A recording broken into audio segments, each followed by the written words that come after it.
At some point, my chat will load. Maybe. Never. Okay. Anyway. All right. Good evening, ladies and gentlemen, fellow Blue Devil fans. It's been a rough few days. We've had to, get over the hangover from the Miami game, and well, we're now here in Wake Forest, which is another dangerous game. I I did want to go back before we leave the Miami game though, because I want to make a point. And I want to make sure that if we see this, that we call that out throughout the rest of the season. I said at the end of the Miami game where we were doing our recap, right at the end, we were looking at the final free throws that Miami was shooting, and we asked ourselves, why isn't Mark Williams on the sides of the free throw line to rebound in the game to do rebounding? And I sort of said, like off the cuff, I'm pretty sure I've seen this before. And I've asked myself why he wasn't in the game. And like all good, like the internet has vindicated me. So this was posted on Twitter by the Brotherhood. So thank you for that. After the game. All right, this is the Louisville game from last year at home. So Matthew Hurt, Goldwire, it's hard to, GJ Stewart anyway. Mark Williams is not in this rebound. Okay? And so you got 4 Blue Devils down there, and Louisville's going to miss this free throw. Matthew Hurt's going to try to get it. He doesn't get it. And Louisville comes up with this 2v4. Right there. All right?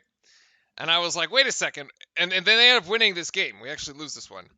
And so you fast forward to the other day, and we're like, Mark Williams isn't in this game either. And if you run this one forward, let's see, Banchero tries to get it, and Miami snags it.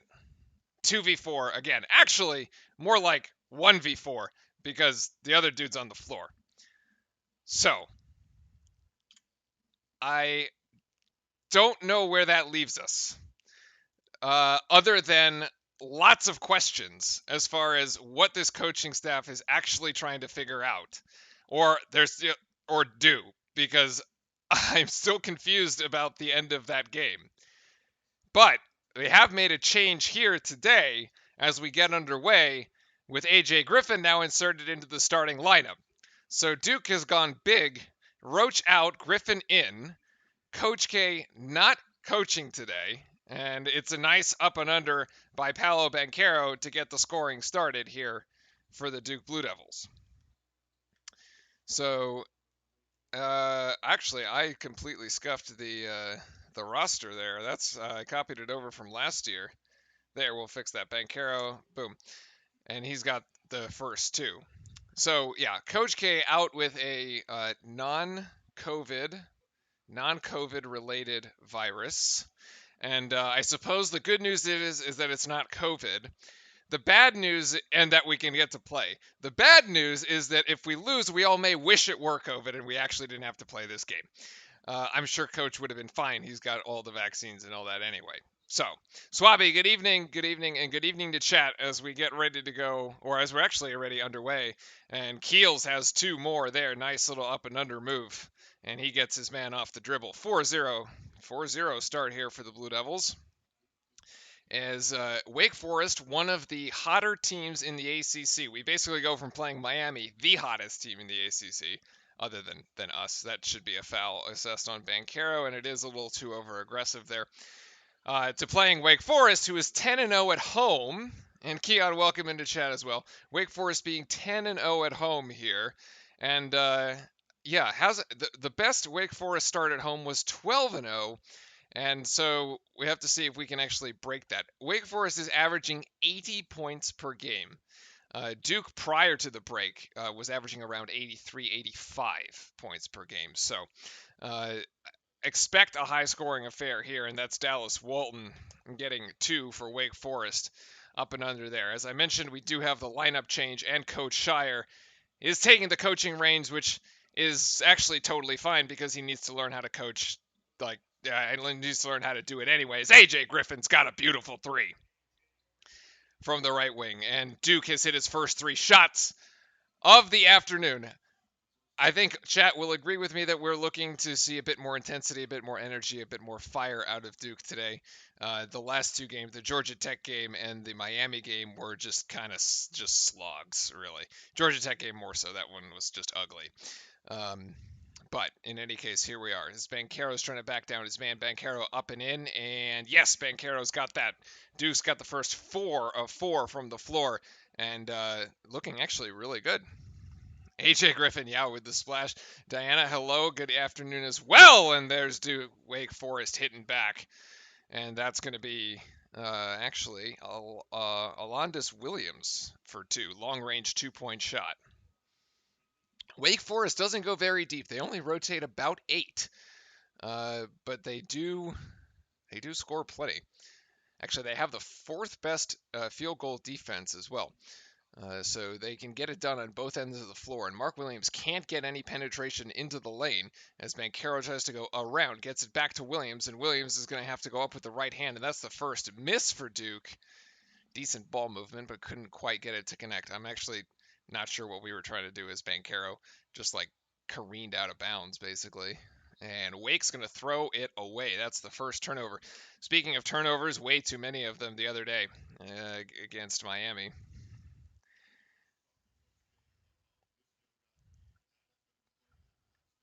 There's a little replay about from the Banchero play.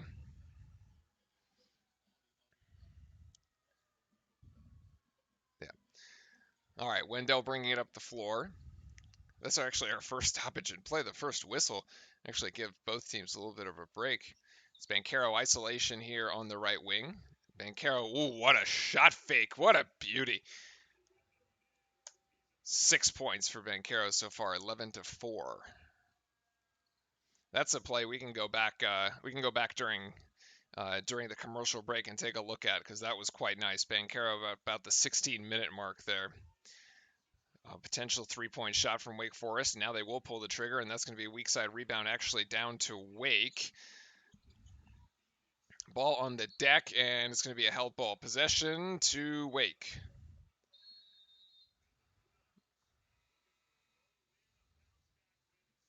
Keon, if multitasking was an Olympic sport, you'd carry the torch.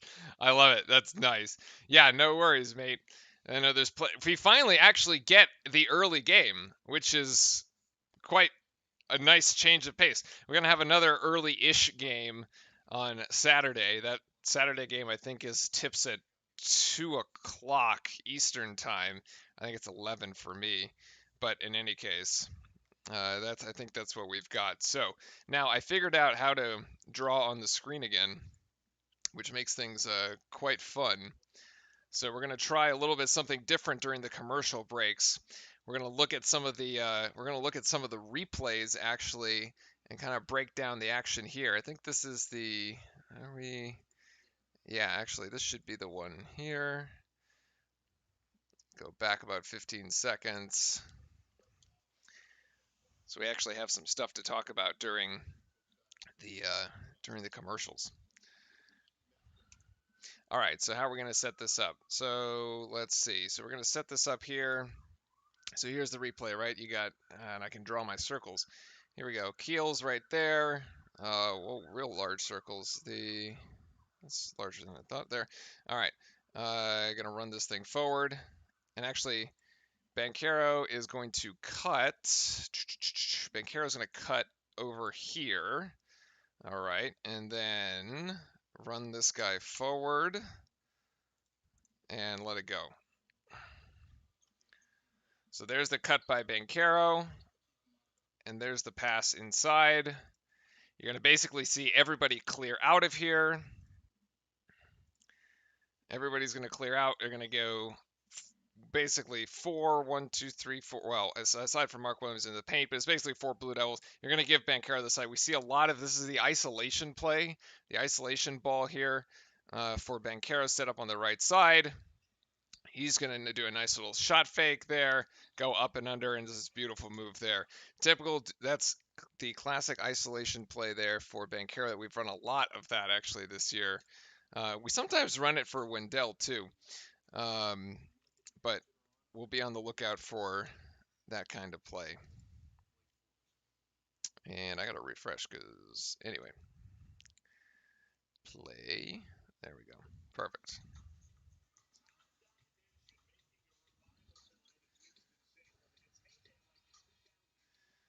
All right. And we are pretty much coming out of commercial here in just a second.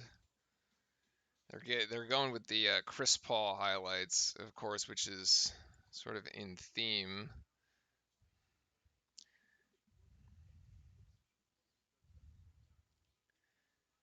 Wake Forest, rather interesting place to play. I did travel, Sean, yeah, or Esbrute66. Yes, AJ Griffin did start tonight, and that should be a foul. Yeah, that's going to be a foul against Jake LaRavia as Wendell got the steal. So Duke looking a lot better here at the start. We love to see this kind of thing. So basically, before the holiday break, Duke, before the Christmas holidays, right? Duke was averaging 85 points, almost +2 in the assist to turnover ratio as Wendell misses the first, and 9 steals per game, averaging 9 steals per game. All right, since then, after we took that, since that COVID pause, we're down to 71 points as Wendell hits the second. Only 1 assist to turnover ratio and just 5 total steals. 5 total steals in 2 games. We've gone from averaging 9 steals a game down to 2.5. And so just yeah, the defense hasn't been there as much, and it's kind of flipped the other way because we've been handing the ball and throwing it over. So in any case, definitely a much better start here as we're 12-4 on the road. Our first true road ACC game. Nice little dish down low by Banchero, although Theo John isn't going to be able to corral it. I don't even know why John brought this down. He should have just. I think Banchero gave it up and he wanted him to dunk it, and he didn't, which is rather unfortunate. But yeah, we talked about whether or not AJ Griffin could potentially be inserted into the starting lineup. Originally, I thought that it was going to be Keels' minutes that suffered, but coaching staff has opted for Jeremy Roach out, Griffin in, which means that Duke ends up running a much bigger lineup. This is going to be a backcourt violation for Wake Forest, as they never touched Duke never touched that ball. We have our first substitutions, Joey Baker and Jeremy Roach, coming into the game here. It's also perhaps not as surprising when you think about it in hindsight because we have plenty of people who can actually handle the ball. Like Wendell can basically play point guard. Banchero could basically play point guard for himself. Keels can also essentially play guard at times, and so you don't explicitly need Roach on the floor all the time. And I guess that's kind of what they're going for there.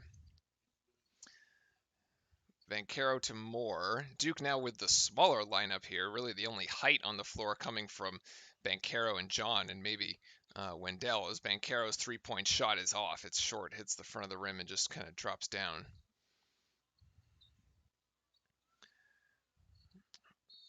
Foul on Roach? That's a cheap foul. That's a really cheap foul. That was Davian Williamson driving in there on Jeremy Roach.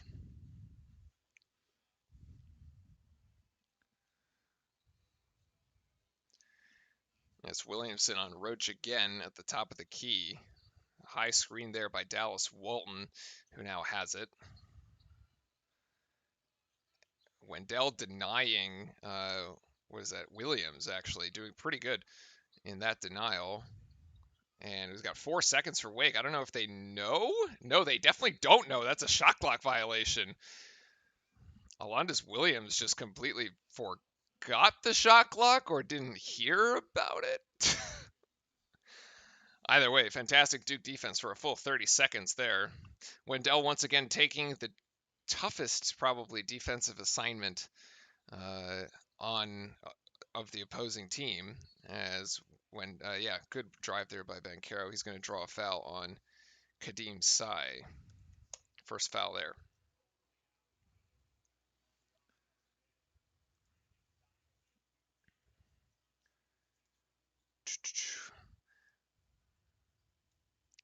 Just looking up. Oh yeah, Duke gonna inbound here from the baseline over to Baker. Baker at the ACC actually gets it blocked from behind, and Wake's got a 3-on-1. Oh man.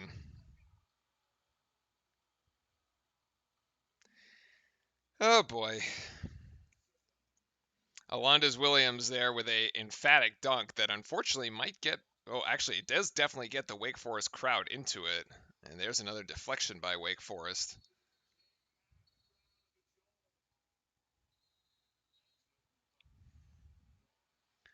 Wow, Joey just gets completely stuffed. That's sort of embarrassing, actually.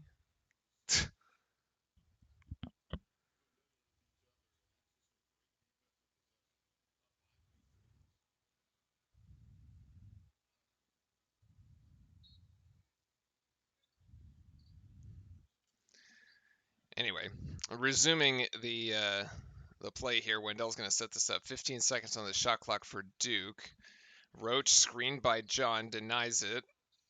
And then Baker is going to shoot the three on the outside. He's actually going to get fouled. Wow, Joey Baker is going to go to the free throw line to shoot three.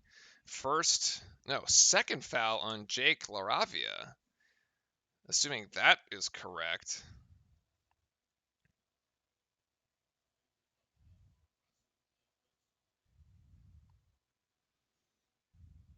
It is kind of a bit of an odd feeling watching, seeing no Coach K on the sideline. Although we did see this during the Boston College game from last year, the spotlight on John Shire there.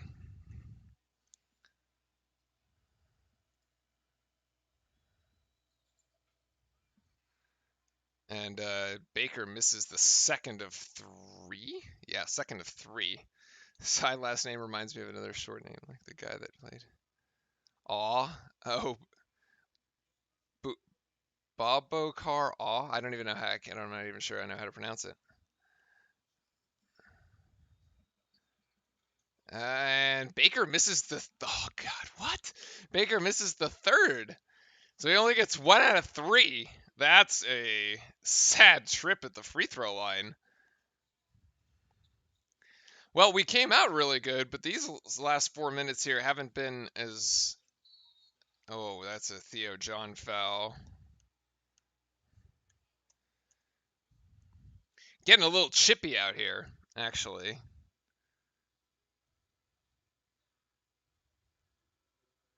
I do want to see whether Shire can work the refs as well as K does. There is an art to that. Baker guarding the inbounds pass.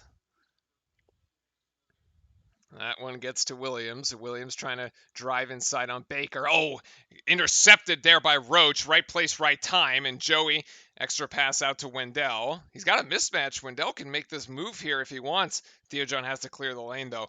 It's a tough turnaround jump shot for Wendell. No way. No way. I think we had to clear out that side for him because he tried to drive into the paint, but John was already there, and then he got stuck, and a bit of a miscommunication, I think, on the offensive side there for Duke.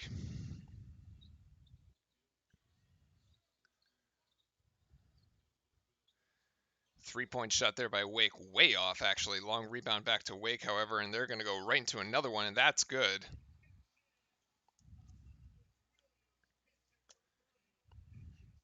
Linus Williams has 7 here in the early going, 7 of the 9, as we almost have a full line change waiting to get back into the game for Duke between Banchero, Williams, and Keels. This lineup here really hasn't done much for Duke at all, actually. I mean, Baker almost got 3 free throws, but only hit 1 out of 2. 6 seconds on the shot clock for Duke. And Roach has to hoist with a foot on the free throw line. That's no good. Great rebound by John on the weak side, though. And is Theo John going to take this himself? Maybe. Turnaround hook shot. That's short. Painful set of 4 minutes. Painful 4-minute stretch here for Duke, and that's going to be another foul. And Theo John's that's going to be his second. Ouch. That was not good. That was not good. So what I want to look at here is on this Wendell play that we had. Let's rewind it and take a look together. Okay, so how this begins, basically how this play starts,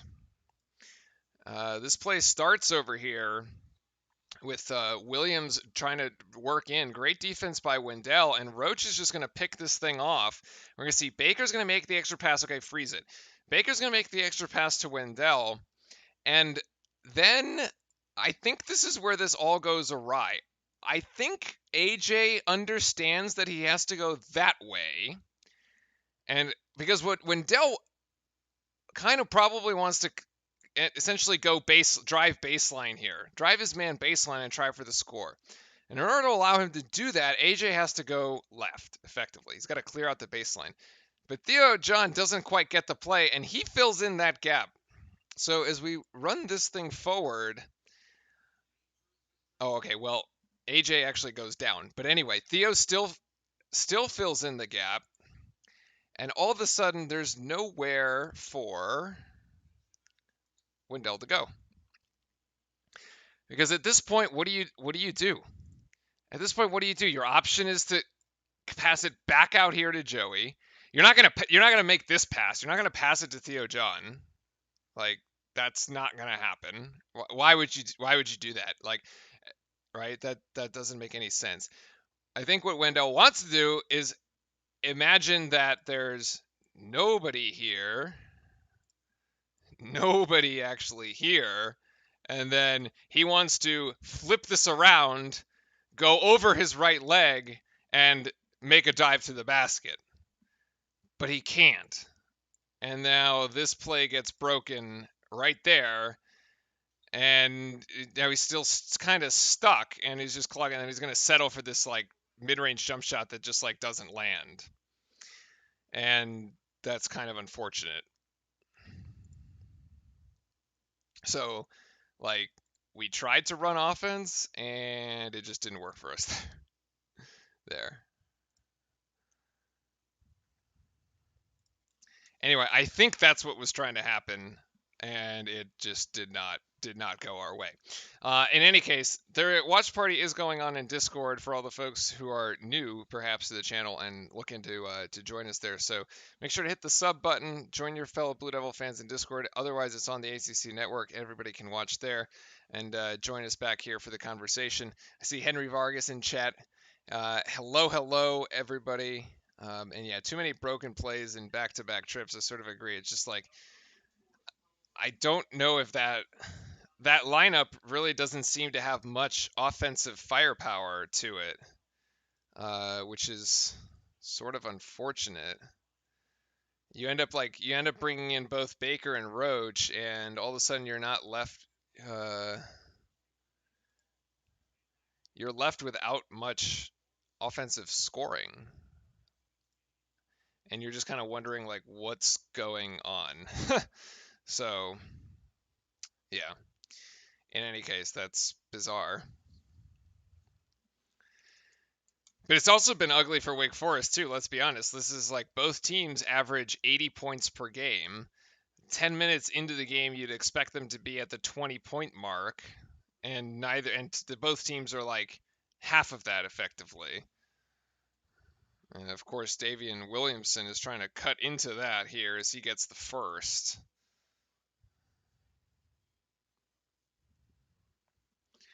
And then he does not get the second. It's a rebound from Mark Williams, who's actually in the game to get a free throw rebound this time.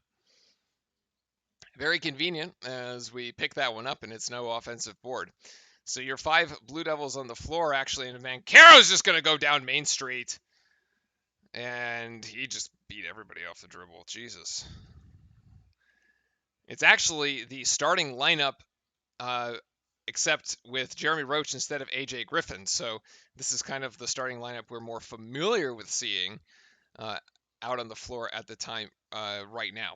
And it's Mark Williams working on Dallas Walton, and Walton's going to try to go up and over him there. And oh my goodness, Alondas Williams picks up the offensive rebound, weak side. Nobody puts a body on him, and he's got 2 points for Wake. Got a nose for the ball. Screen and roll, oh, by Mark Williams, but Paolo Banchero doesn't go for it. And then Keels almost turns the ball over. Yes, no, does not. Yeah, it does turn the ball over. Turnover there. As Cameron Hildreth forced that one.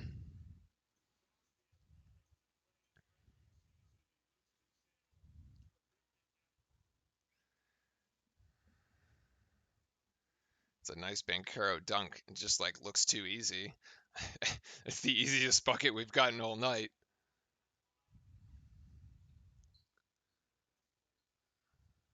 Oh my gosh.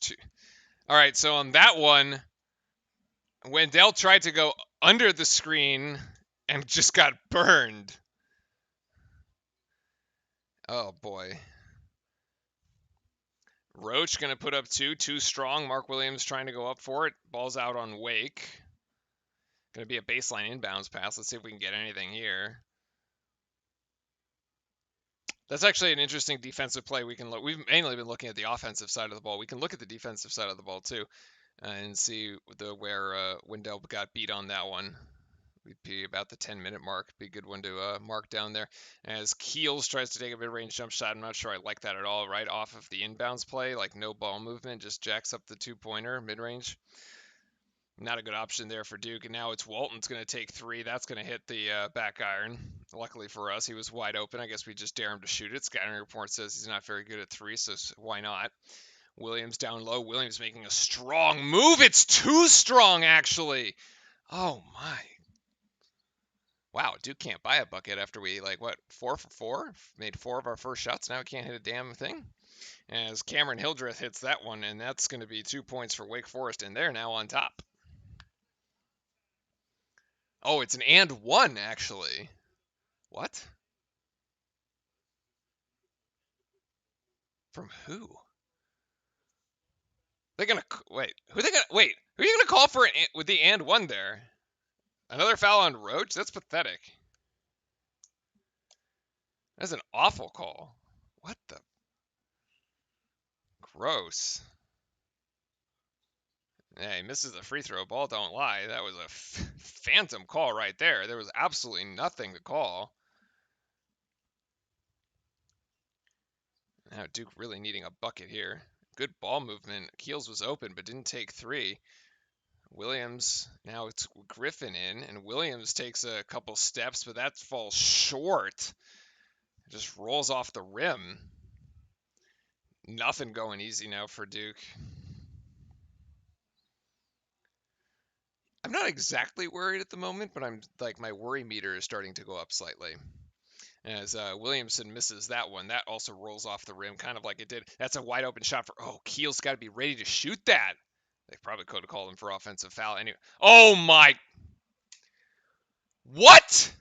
That's a terrible turnover by Keels, actually. We deserve to just get killed on this shot if it goes in. It does not. But damn, that was a very, very lazy pass.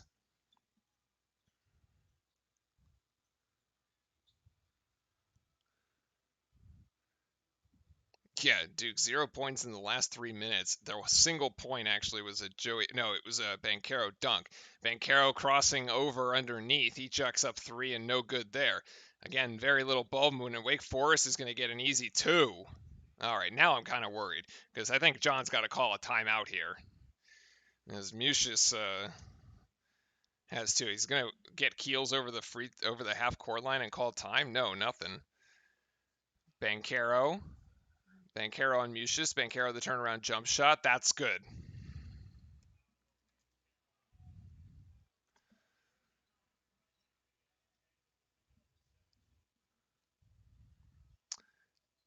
And let's see. What do we got here? This is Hildreth.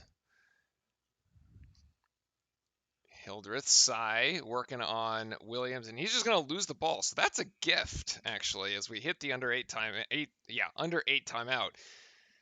Just get out of that little 4-minute segment. Holy moly. Timothy Phillips, welcome back into chat. A regular here with us, ladies and gentlemen. A huge Blue Devil fan. Very sorry to hear about your uncle, by the way. Thoughts and prayers from chat to you and your family. This game's getting a little ugly, This game's getting very physical. It was very nice. I thought the first 4 minutes for Duke were actually quite spectacular.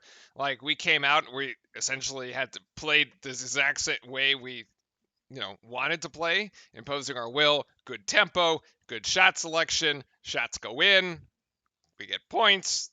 Looks good, right?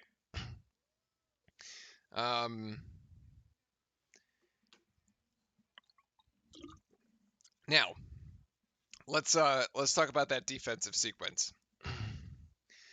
Where was that defensive sequence?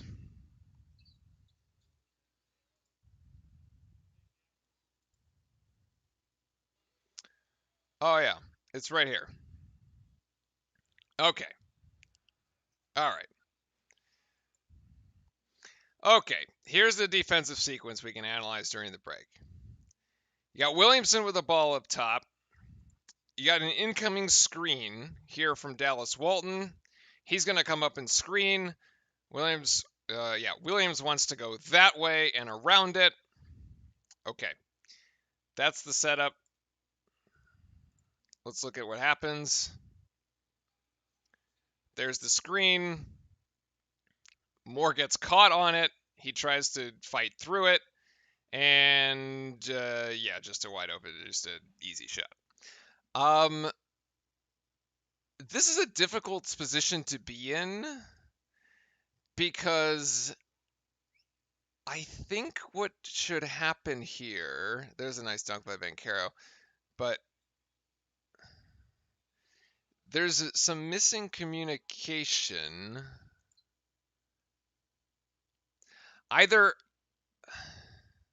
Actually, he might be okay actually fighting through this. But the problem is he doesn't recover in time. And now Mark Williams has to make a decision. You either back off, which he does, right, and protect the paint, or you go up into him and he's just going to drive by, in which case now you need Bancaro to step up, which leaves that guy open. So then the right play from Williams would have been to basically hit this guy in the corner. So this is a tough Wake Forest. Whoops, that's not the eraser. Wake Forest puts us in actually a pretty tough position on this one. But that's where we're at. So that was that left some to be desired, I think.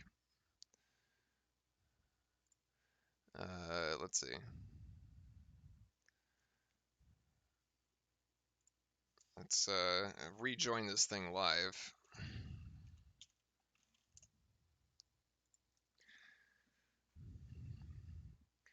But yeah, they end up making a good play on that one.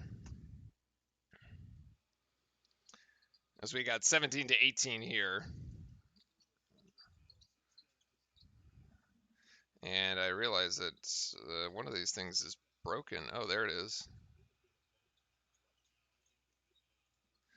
All right, Duke's got 10 seconds on the shot clock to go as Keels fighting off a double team. Keels is going to go for three. That looks good, but it rims in and out. That shot I thought was going to go, actually. That's super unfortunate.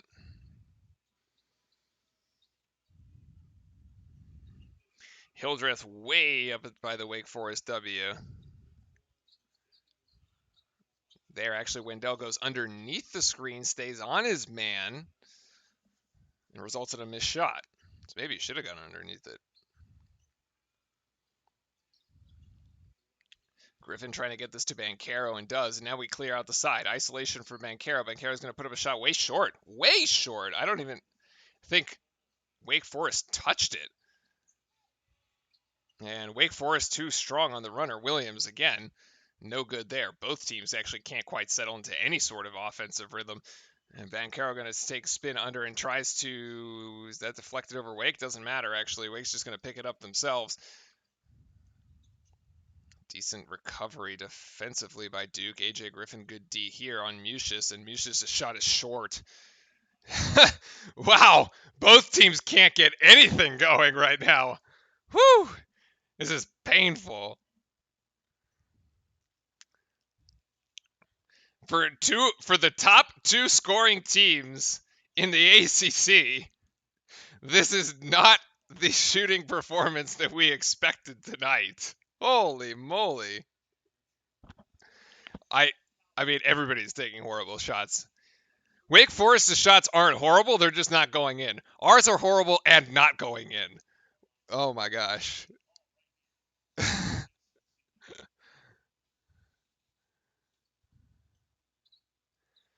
All right, baseline inbounds play here. What do we Keels up and under, maybe. Forced, no. Gets his own rebound. Get it outside to Baker, who actually saves it from going out of bounds. Or else it would have been another turnover for Keels. 15 seconds on the shot clock, and Banchero gets blocked. Wow. Holy smokes. Uh, the dude traveled? Okay, he just gave it away anyway. I thought Hildreth traveled, actually. That was really good defensive pressure by Moore. That's two Duke players have been blocked by behind. Yo, yeah, Banchero just got played. Wow. Making Walton look like a star. AJ Griffin diving in, gets fouled and one. All right, at least there we go. There we go. There we go. Man, this is so ugly. I don't. When are we actually gonna get like a nice flowing basketball game? Because it ain't gonna be tonight, but it might be Saturday. What is the Saturday game? I can't even remember. It's like NC State, Wolfpack, I think. Yeah, finally getting something to go down, and Griffin completes the 3-point play. 20-18, Duke.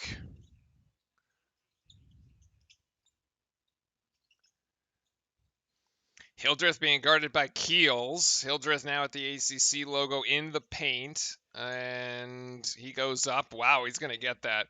So both teams trading buckets on either end, 20 all.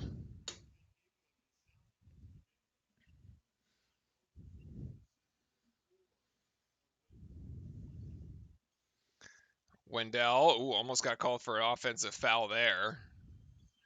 AJ Griffin just making moves. AJ Griffin up and under, yes! Woo! AJ off the dribble seems to be the only Duke player that actually like can do anything to make his own offense right now. That was actually pretty good. Let's see, defense there by Keels. Careful, you're going to get called for a hand check there if you do that again. And three in and out for Wake. Duke on the rebound, and Duke trying to push, but holds up. Yeah, all right, they're just going to set up some half-court offense. So the other problem is that the Deacons have turned this ball over several times, but they've been all dead ball turnovers. As Griffin's going to go for three, that's way short, actually. That's front of the iron in there and lands so, like harmlessly in the paint for Wake. Ooh, Joey Baker called for a foul. Will not be a 3-point play. First foul on Joey Baker.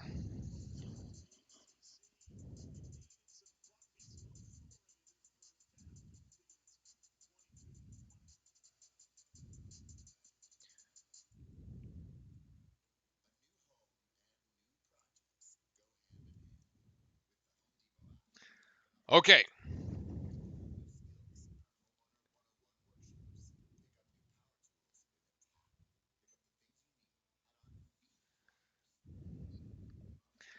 I actually don't really have any plays to show from that little break.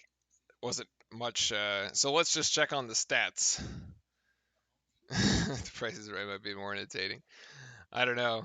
Depends on whether or not they actually come up with they actually win anything, right? Let's see, split box score. What do we got? All right. So funny enough, despite the fact that this game looks very ugly, both teams are shooting decently. I suppose Duke's at 35%, Wake is at 41. I mean, it's not Wake averaging around 48% for the season actually. But Duke 9 of 26, Wake 9 of 22. The 3-point line has just been atrocious for both teams. 1 of 5 for Duke, 1 of 8 for Wake, and both teams also shooting atrociously from the free throw line. Duke only 50%. And Wake Forest 1 of 3, although Wake Forest does have the highest percentage free throw shooter in the ACC on its team. It's at 93%, I think it was.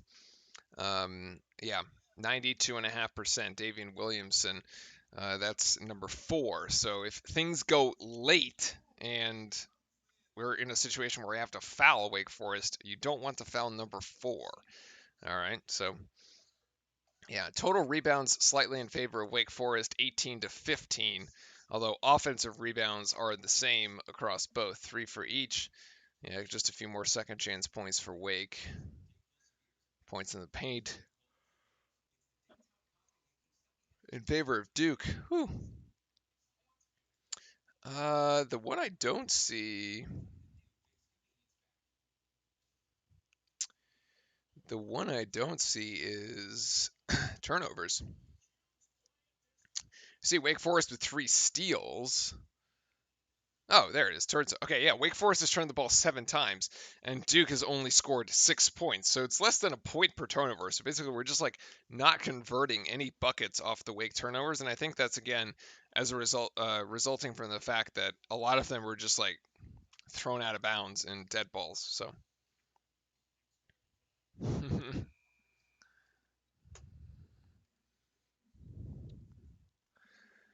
It's also kind of funny if you're watching along with us, whether you're in Discord or you're watching yourself. It looks rather grainy. I don't know. They did not bring out the HD cameras at Wake Forest for this game. Looks like I'm watching something like in the early 2000s, to be honest. And this is Williamson at the line. The aforementioned Williamson shooting 92.5% for the free throw line gets the first. Oh, John doing some work there with the refs. And oh, he actually missed one. Wow, that's a miracle for us. Yeah, started 5 of 6, since then 4 of 20. Banchero up and under. I have no idea what that move is, and when Dell can't finish the dunk. I have no idea what that play was by Banchero, and it's going to be a foul on Keels, foul on the floor. So Williamson is going to go to the free throw line. That was like Banchero wanted to go in with the left hand or like with the right hand, then had to switch midair, and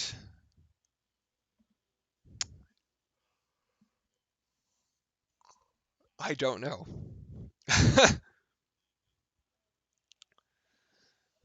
Williamson gets one of the first.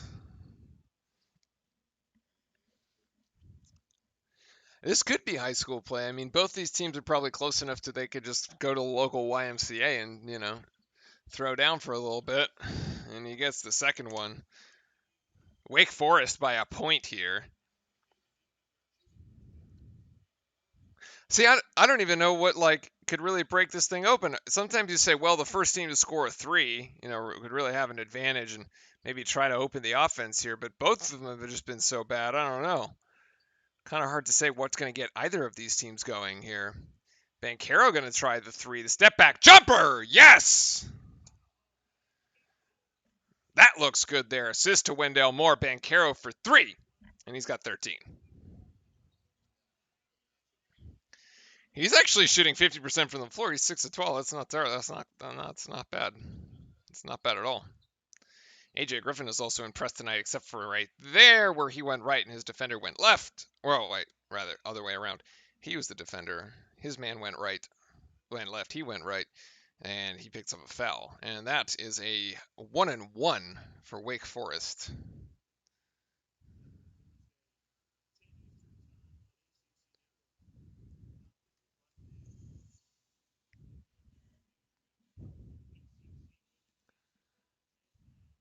Williamson to the free throw line to convert. He got that one.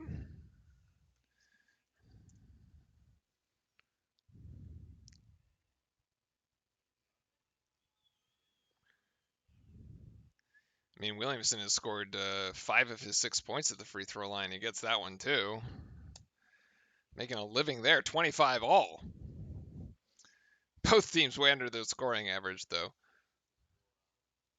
Oh, Keels is in great position. Go up with it. Oh, it's too strong. Oh, that should be a dunk. Oh, my.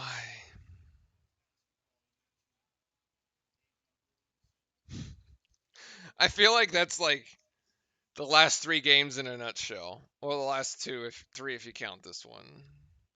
He's wide open in the paint. The delivery is a little off. It's a little off, but okay. Just go up and and dunk it. Oh my. Pain. There's just pain right now.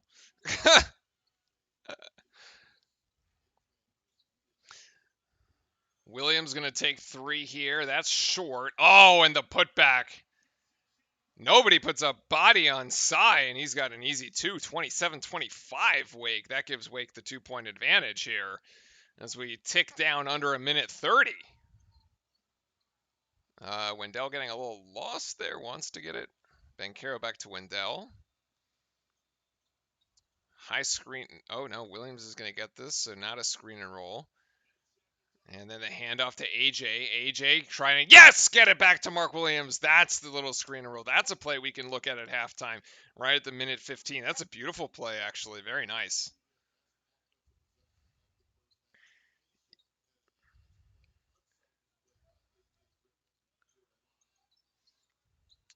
Let's see. And this is Williamson. Oh, this is Walton. That's going to be a foul. Oh, my. So Mark Williams does really, really good on the offensive end of the floor, and then really, really bad on the defensive side.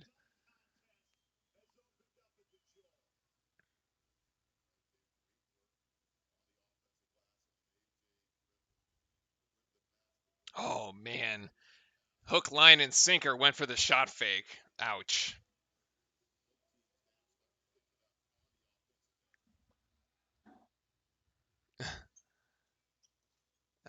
Free throw's no good. Rebound to Williams. As Wake has a 2-point advantage. 50 seconds to go. Yeah. Wendell going baseline, going really strong. That's a beautiful move by Wendell Moore. Finally get some points there. He's got 3. Maybe that's going to have to be the answer. We need a third scorer. Wendell's probably going to have to be it, to be honest. Oh, nice interception there by Keels as Wake Forest with another turnover. Keels to Moore, back to Keels. Keels going to step into the 3. This has to go. Yes, it does. Beautiful. Timeout here by Wake as they have 17 seconds to go.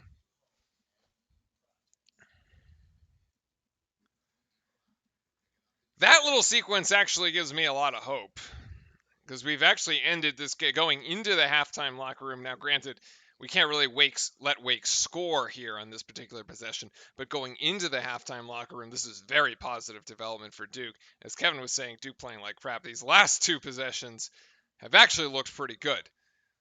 So if we and kind of the way that things started out, to be honest, in the first half, and if Duke is able to kind of play at that pace in the second, then we should be okay.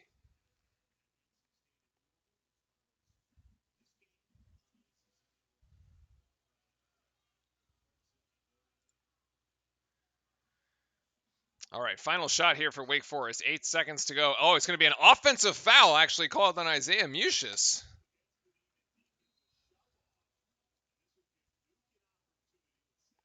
Or it's either that or Cy. One of the two. That would be a second. Yeah, we're going to call a timeout here for Duke. John Scherr is going to draw up the final play of the half here.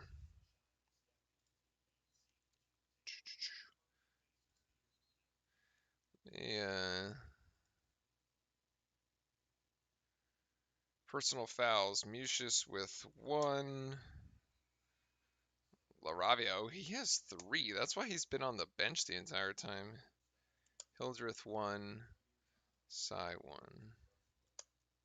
There we go. 6. 6-9, that is accurate.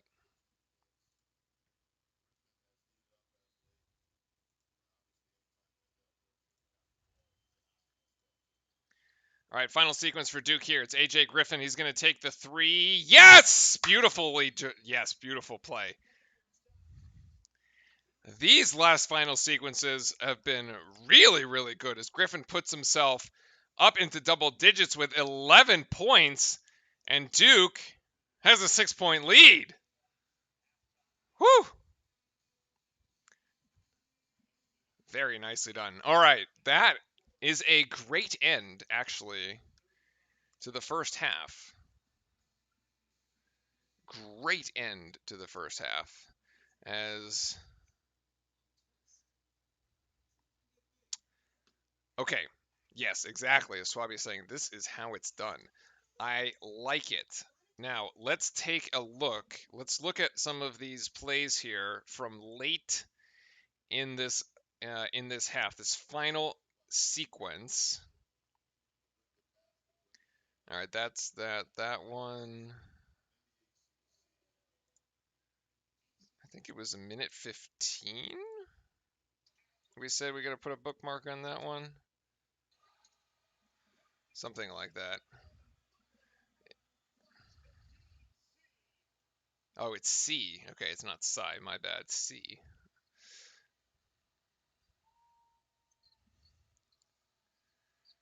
Let me let's find the exact spot that we want to look at here at halftime. There's a couple plays here at the end that are really that are nice and worth looking at. Yeah, this is the one here. All right, this is good. This is really good.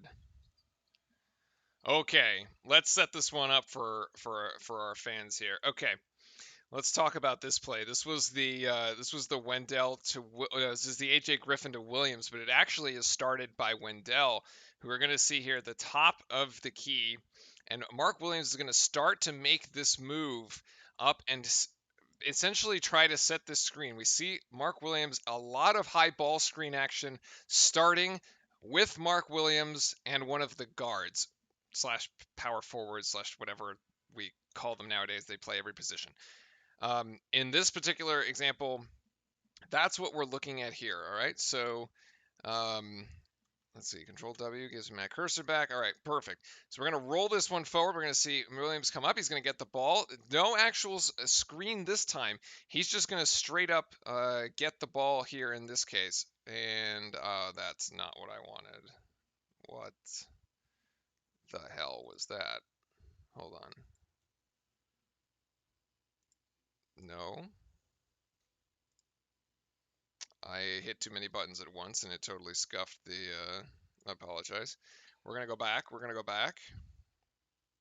We're going to go back to this beautiful play here. Scroll, yes. We're going to talk about this one. Okay. All right, all right, all right. Here we go, here we go, here we go. All right, we're back. All right. Now, the other fun part about this is AJ is going to come over here. All right, so there's no screen. Now, AJ is going to be looking for this. Let's roll this forward. AJ going to come down. Wendell going to clear out. All right, perfect. And now there's going to be this little handoff that action that they got here. Perfect. And then here's the little screen and roll. Little makeshift screen and roll right there. Because this is effectively it's a little handoff that Mark Williams gives to AJ. AJ is now going that way.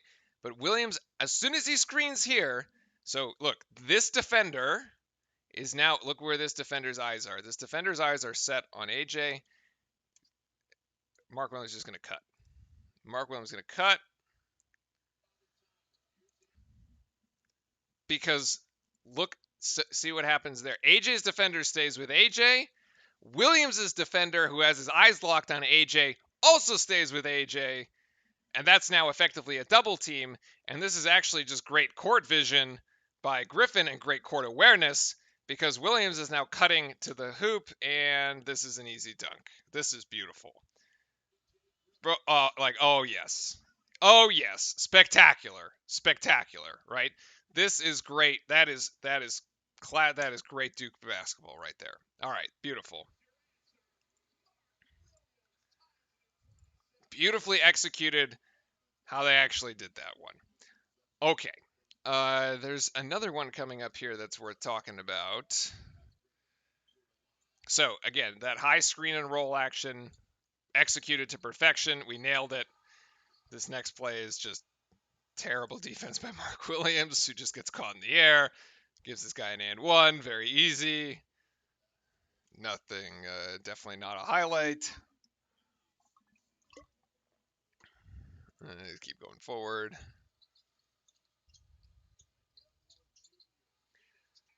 Okay, Wendell just takes isolation on that one. He gets it there. All right, and let's talk about the final play. It's actually rather simple.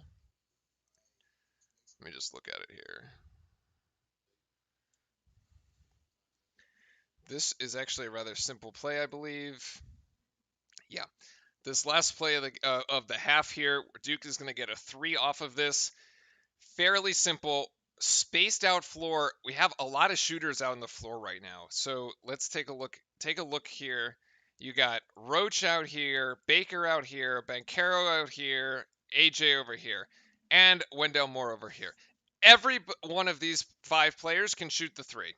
They're all shooting threats from the outside. All right, so nicely done by Shire. There's no Mark Williams in this at the moment.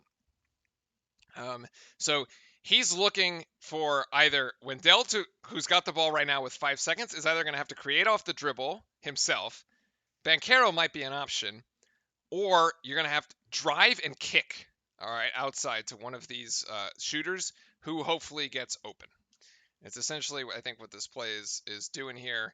And it actually turns out to be way simpler than that because there's just a lot of space between here and here, right? And this is not a very good closeout by this Wake Forest player. And so AJ's going to shot fake here. He's going to get his guy way up in the air. Wendell's defender is going to come over and try to close out on this, but he can't.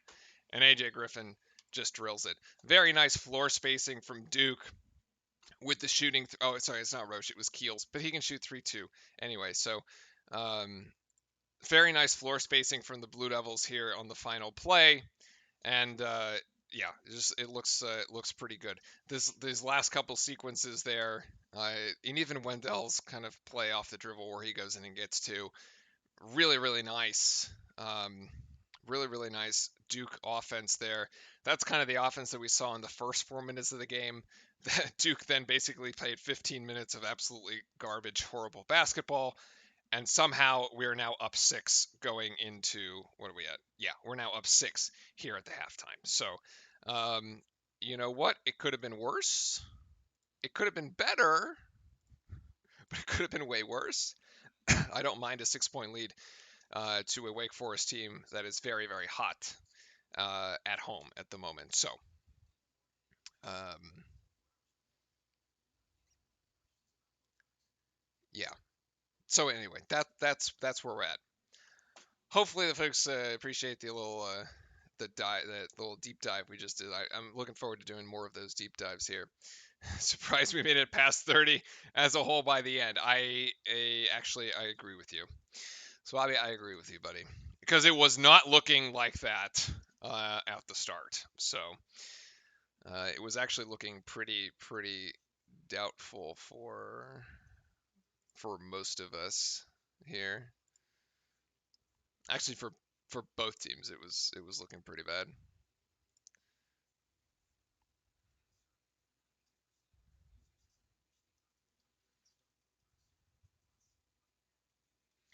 So, all right. So the way we're playing, it's a debatable about. Yeah, well, so I'm actually not entirely concerned right now. It's still very it's still very early. This team's ceiling is very high.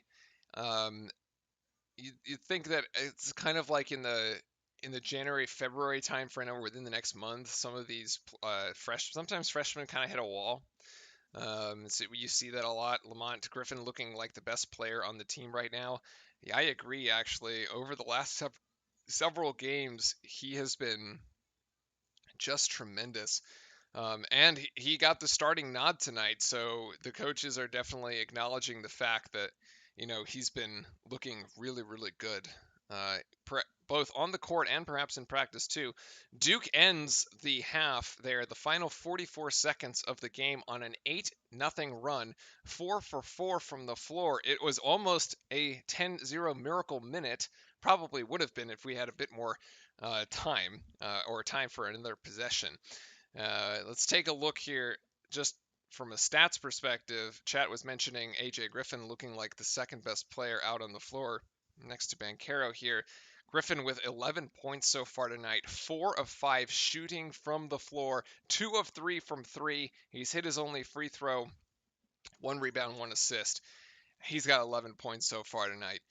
Banchero's the only other one he's 6 of 12 right now, 50% from the floor there.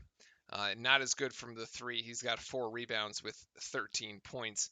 The only one who's taken more than 5 shots is Keels. He's only 2 of 6 with 5 points, so definitely not really an efficient night for Keels. But yeah, Griffin looking really, really good. The turnover story, however, is definitely something that I think Duke fans can look positively on as, what are we saying? Yeah. As Duke has only turned it over 3 times so far tonight. What was it? 19, almost 20 turnovers in the game against Miami, which we would have absolutely won if we had perhaps just not turned the ball over one more time. So we've definitely cleaned up the turnovers. Wake Forest with 9 turnovers, and Duke now capitalizing on those turnovers, 12 points off of the 9 Wake Forest turnovers. So looking much, much better, actually. And let's see. Rebounds actually still in favor of Wake. Do I think Duke should be in the top 25? Yes. This is a Duke bias stream. Of course, Duke should be in the top 25. But honestly, they've lost to one. They've lost. How many? I don't know. We even. Yeah, we've lost 2 games. And one to Ohio State in Ohio State, which is a ranked team, and another one against Miami, which probably should have been ranked but they laid an egg the next night or the next game out and just the Duke hangover and lost, obviously, because that's how it happens. Yeah, we set this up at the very start. I mean, Lamont's right. Wake Forest is a solid team. They're the second highest scoring team in the ACC. They average 80 points a game. Duke was averaging 85 points a game before we had our COVID pause, which has really seemed to affect us. Um, and so, and the fact that we're playing in Wake Forest, I would not be surprised to see Wake Forest make another significant run. They were ahead for a good amount of this first half. Like, it would not surprise me, and it's only a 6-point game, would not surprise me at all to see Wake Forest make a run here, especially coming straight out of the locker room and try to steal the momentum of the game back in their favor. Yeah.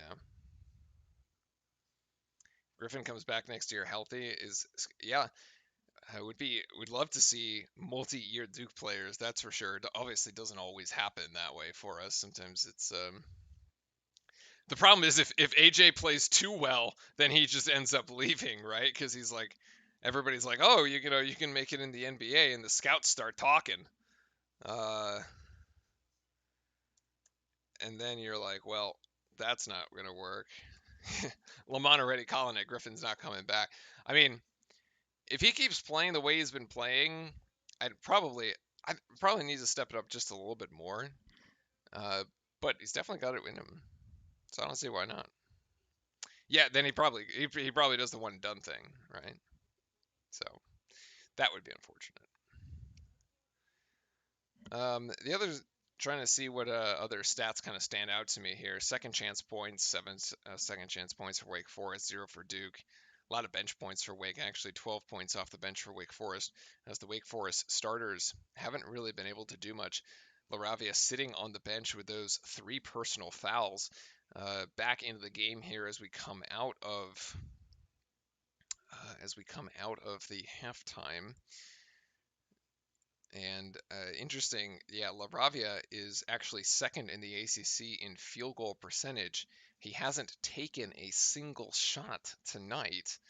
And Musius third in the ACC in field in 3-pointers, averaging 2.5 per game. He's got one, and then what is it? This Alondes Williams, number 31, I believe. Yes, 31. 11 points so far. He's got 11. He averages 20. He's got 11. Graduate transfer from Oklahoma.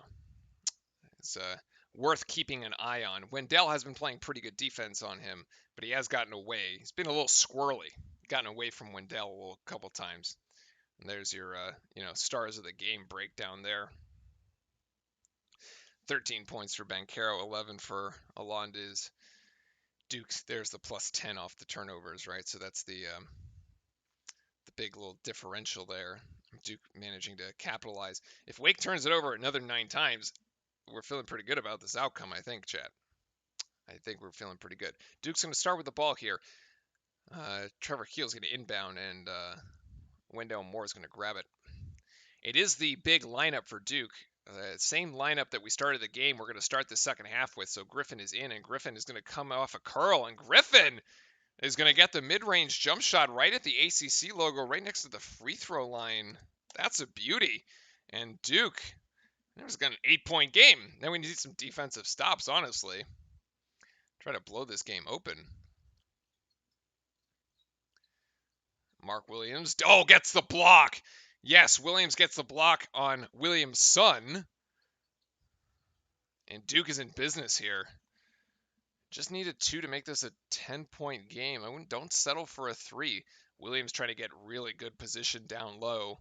Can't get the ball into him. Banchero is going to do a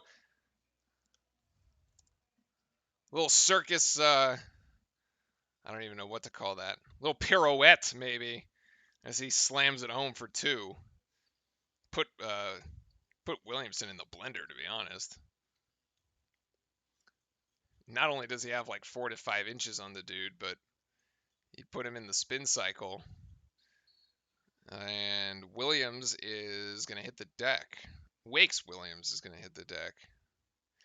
Wake always has very, very difficult names for us. Last year they had a Jalen Johnson, and we had a Jalen Johnson. There's no more Jalen Johnson now.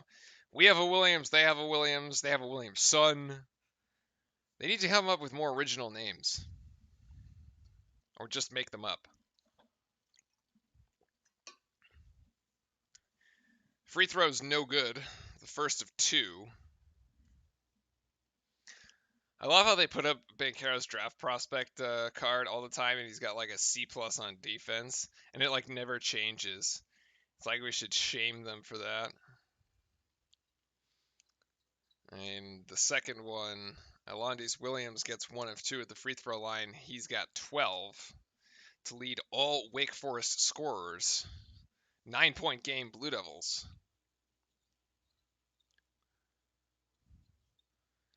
Screen there. Moore cutting baseline. Keels going to try to go up and under himself, and Keels gets great position down low. Powers his way in for 2. 11-point margin. Actually, this is looking a lot better than I thought. I thought Wake Forest was going to come out here and make a run. They still might. Still might. We got to see what happens by the time we hit the 16-minute media timeout. But you can win a game in the first 5 minutes in the last 5 minutes of the first and the first 5 minutes of the second. You could definitely win a game. Wake Forest trying to reset the offense here. 5 seconds. Williams looking for it. Williams going to have to jack up the 3, and that's no good. Rebound to Duke. No, rebound to Wake to save it. Actually intercepted, and Keels comes up with it. Nice steal there by Duke. Looking to convert into points. Oh, and it's a beauty. Williams slips into the Wake Forest defense. He gets into the paint, and he has got it. As Duke has put up a 13-point lead. Let's go! Oh, the no-look pass. Love it. One of my good buddies that I used to usher with would say that you can win and lose games in the last 5 minutes of the first and the first 5 minutes of the second. In college, it's really 4 and 4 because of how the timeouts work. But anyway, Duke right now is out there to win this game. We had a fantastic final 4 minutes of the first half. Really, we had a fantastic final 60 seconds, but otherwise, You get the point. And this start here in the second is looking really, really good so far. As basically everybody has just managed to connect. It's an extended run from the first half of, if my math is correct, 14 to 1? 14 to 1, I think.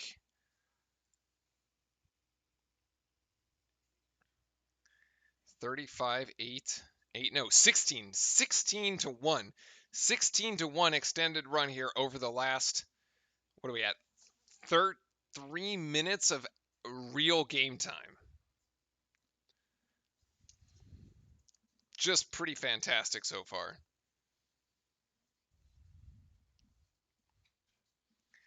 Pretty fantastic. And actually, as this hits a commercial, give me 1 second.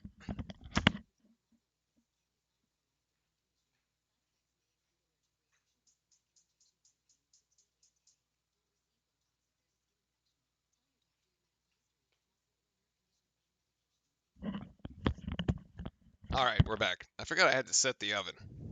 Yes, good stuff. I agree. This is really, really good. I don't want to jinx it yet, but this is good. This is full time out here by Wake Forest early in the second. You can definitely see that Duke came in here on a mission. They weren't gonna let Coach Shire look bad here, as he's taking over for Kay tonight.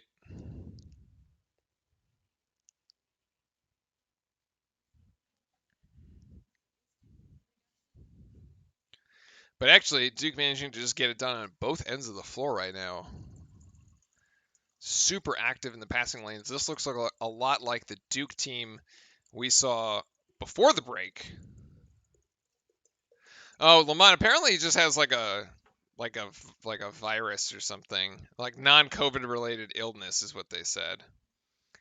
Yeah, Cody asking the same question.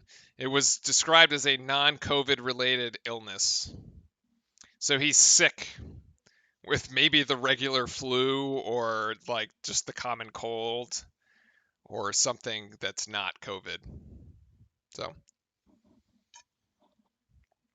yeah.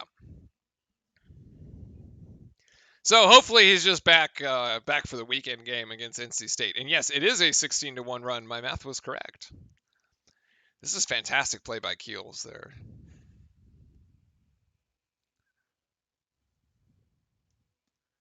Hip maybe hurting him. No, I don't know if it was the hip. You have to take some painkillers for the hip. All right. Wake Forest trying to get anything going offensively right now. Hildreth, who actually, nice spark off the bench for them. And this is going to be Walton. Walton. That should be an offensive foul, absolutely. Paolo Banchero was perfectly positioned to take that charge, and Walton just dives into him.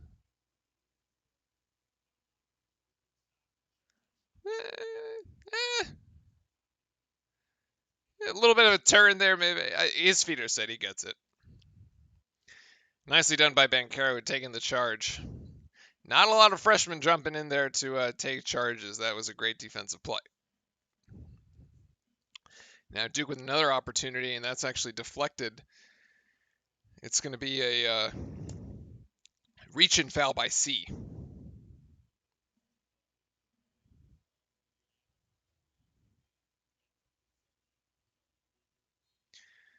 Duke just going to inbound here, and wow, Keels just manhandles this guy. What? I actually thought that might have been a foul. There's no call there as Hildreth hits the deck. Keels with the arm bar. Oh, and another beautiful block by Williams. Now we're on a roll. I want a 3 here. That would be really greedy, but I want a 3. Banchero out to Griffin. Oh, no, resetting the offense. 20 seconds here.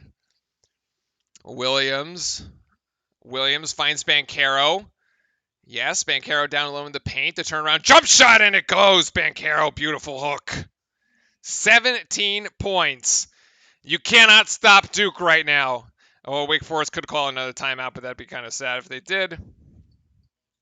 I think they're just trying to get to the 16 media timeout as quickly as they can. Banchero going to be called for his second foul. It's fine. I love the hustle. And yeah, Cody, I think all of Duke Nation hopes that Griffin stays. We knew from sort of, for those who've been sort of following along, we knew he was good from the very beginning, and like definitely had, but there was just some injury issues with the knee he kind of had to work through. Now he's really growing into his own here. There's been a big X factor here as Williams blocks it again. Third block. Whew. Wake Forest students stunned. What a swat. Hildreth for three. That goes weak side. The rebound there, actually, LaRavia, and it's going to be a held ball. That will actually possession arrow to Wake. Possession arrow to Wake, so they will retain. What happened to the screen size on Discord? I don't know. Maybe try rejoining the stream. I'm actually not in Discord right now, so I can't tell. Sai for three, no good there. And that should actually be out of bounds. It hit the top of the backboard. Doesn't matter. Lands to Duke anyway. And Vancaro on transition, and he's got the dunk.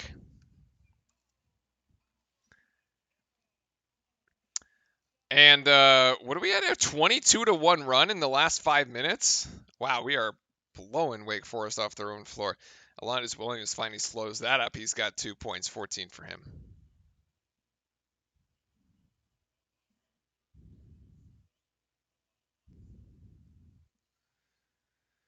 Vancaro looking for an opportunity. Gets it to Keels. Keels thought about giving it back to Bancaro. Now the double team. Bancaro's open. Oh, he would have had three if the pass was better delivered. He's going to have three again. That shot's a laser!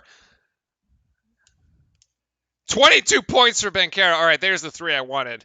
Even though I thought it was rather greedy, but it's a 20-point lead. And A.J. Griffin almost comes up with the steal. Williams swatting it. Oh, it's going to be an and one. I don't really care. That was really good hustle. That was really good hustle there by, let's see. Williams is going to have two more. Thanks, Cody. Much appreciated, man. It's easy with Duke games. I mean, I've been a Duke fan for a long time. I'm scared to think about how long, because that would be like, man, that was a long time ago. So these games are easy to call. Let me check what's going on in the Discord. I don't know.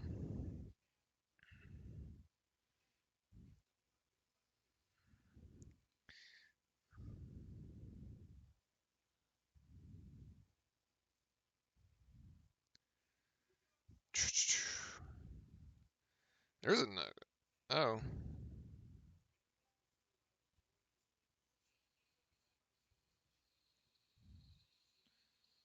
The screen did get really small. Let me see. I actually don't control it, so I actually do not control it, but we will see what we can do.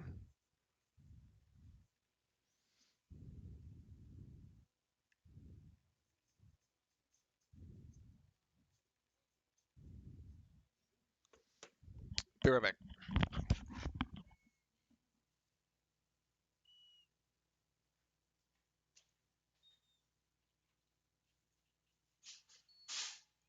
Hey Siri, set a 45-minute timer. 45 minutes starting now. I'm gonna see if we can fix what's going on in the Discord there. Oh yeah, Cody, you got me kind of beat. I went to Duke starting in 2008. That was really the first time. I didn't grow up in a Duke family or anything, but that was really the first time that started following really very closely. And then of course everybody it spread. The Duke fandom spread throughout the family. We'll keep double checking on what's going on with the watch party here. I actually have no idea what would cause that. That's really weird.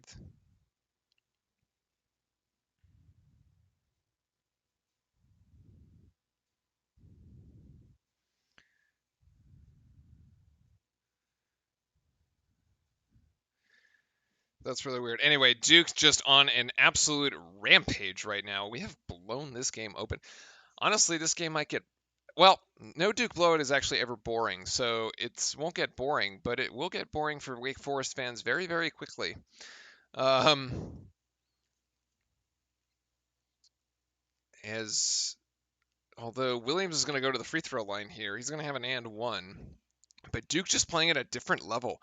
The energy, usually what we've complained about this year is that we have been playing down to the level of our competition and haven't been able to match the we haven't been able to match the level of intensity of some of our some of our opponents. And as a result, we end up just playing really poorly against really bad teams like Miami. Not tonight so far.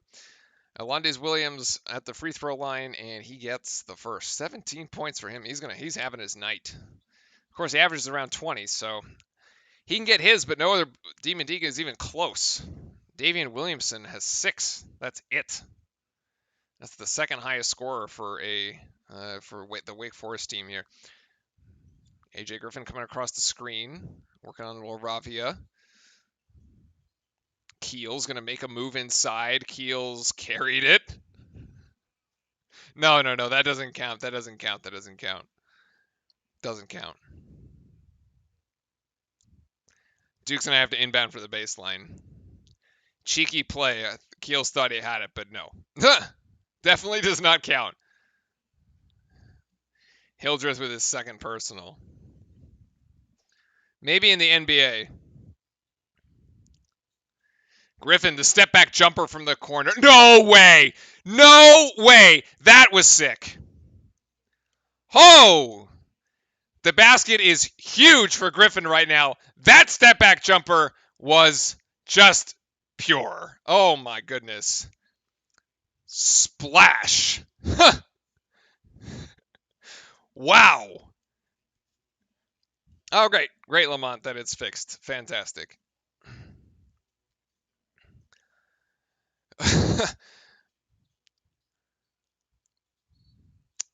Okay, that's a terrible foul. I don't know what foul is being called there. Theo John gets he gets a very quick whistle. I've noticed this year. For whatever reason, the refs just don't give him any leeway. He gets a very quick whistle, and it's not fair. Laravia working on Griffin. Laravia up and over. Oh, that's blocked by Keels. No, it's blocked by John, who's going to get called for another foul. That one might be an actual foul. That's his fourth.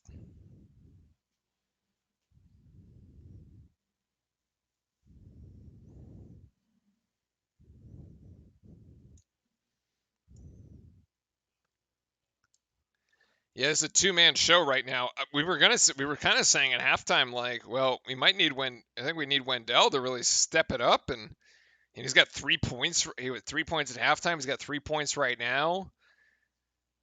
It it might not matter. Griffin and Banchero have just been on another level. Keel's not bad. He's got 9 right now. Laravia's got 1 of 2 at the free throw lineup, and here comes the second, and that goes as well.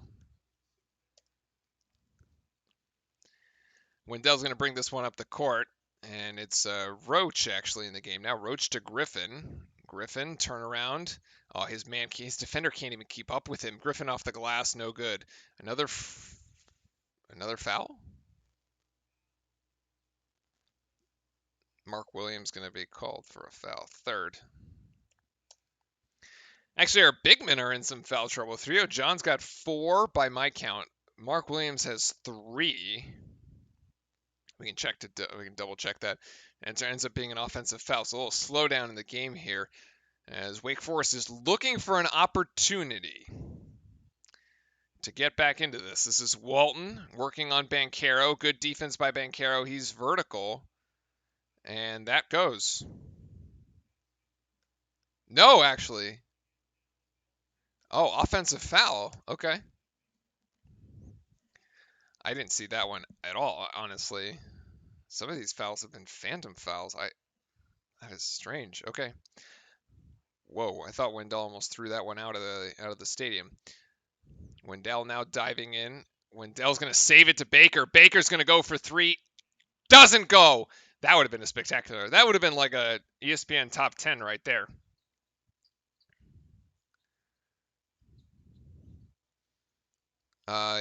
Williams gets the up and under, and Wake Forest has clawed back 4 points here, all by Williams.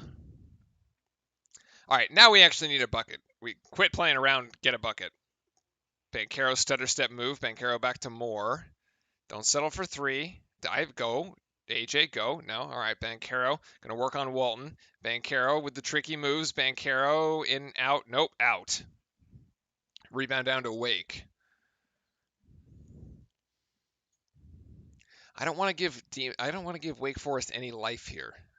They can't actually be made to think that they can win this game right now. It's falls out of bounds. Going to be Duke's ball.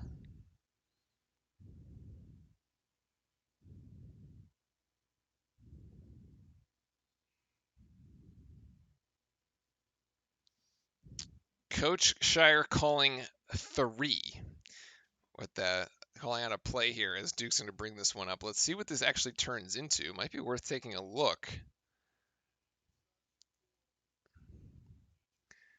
Baker to Roach. Screen up top by Bancaro, and now the swing pass over to Bancaro. Bancaro's 3-point shot is too far to the right. That's way off.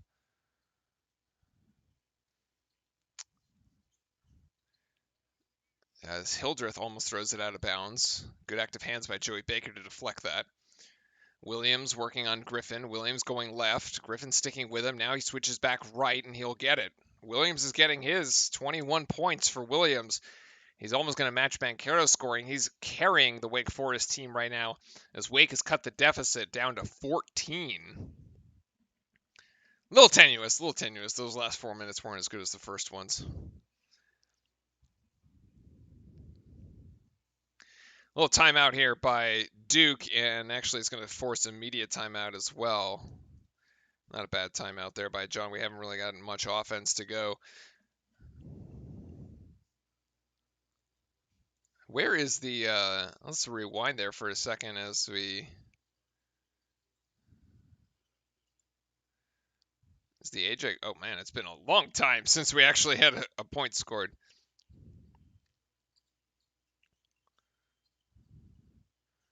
We've gotten scoreless for the better part of the last two and a half minutes, actually.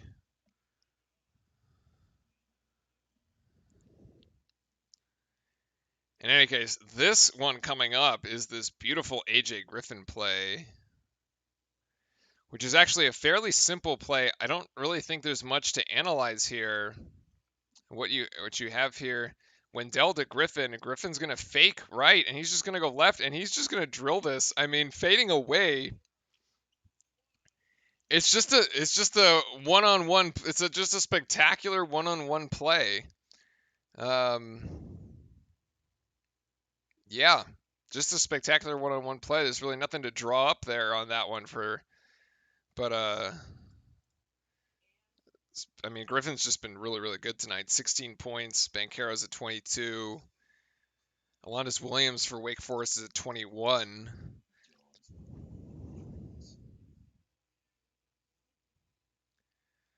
There, and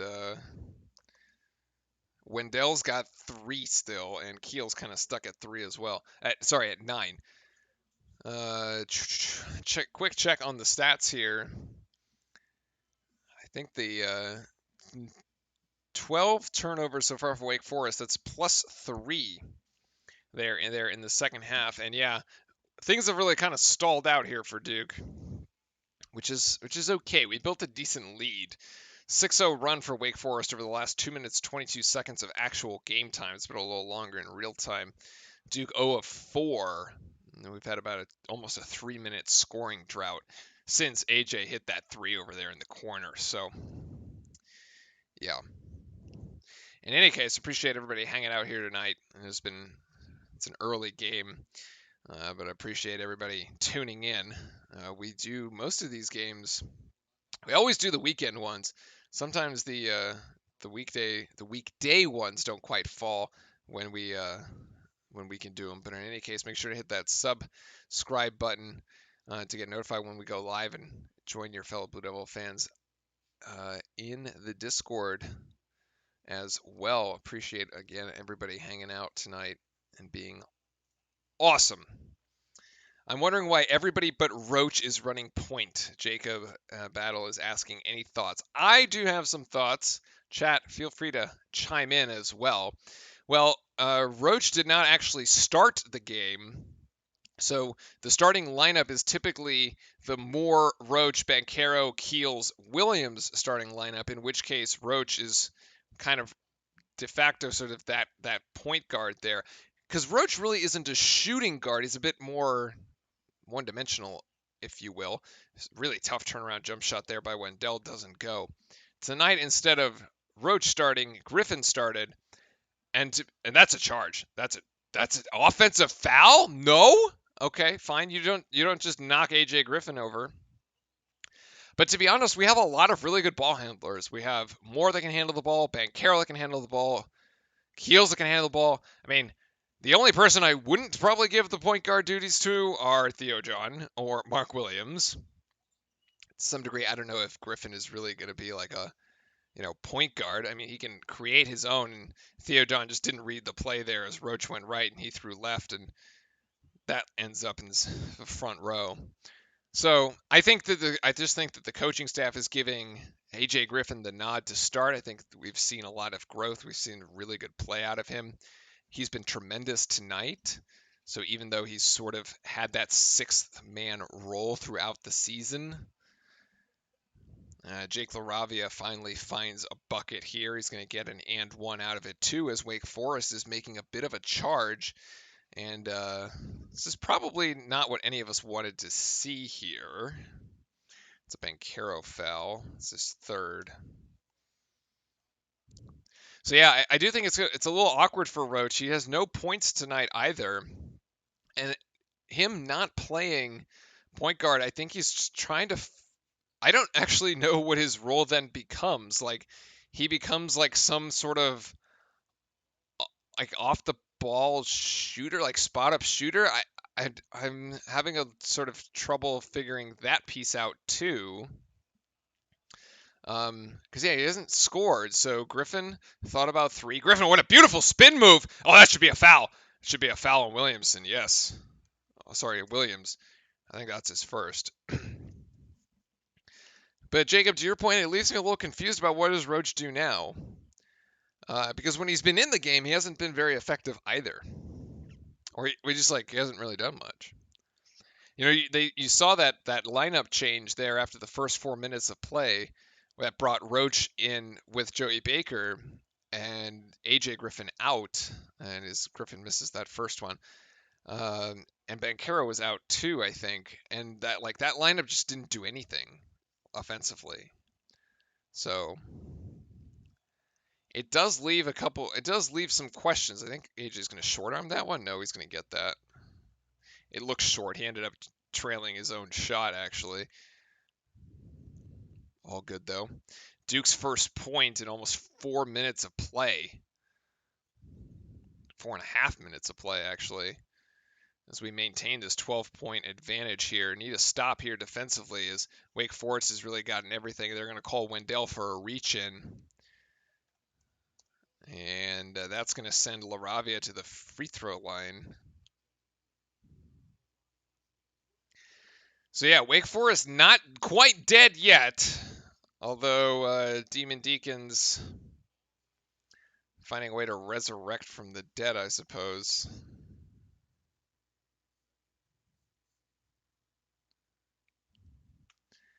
LaRavia at the free throw line, he misses that one.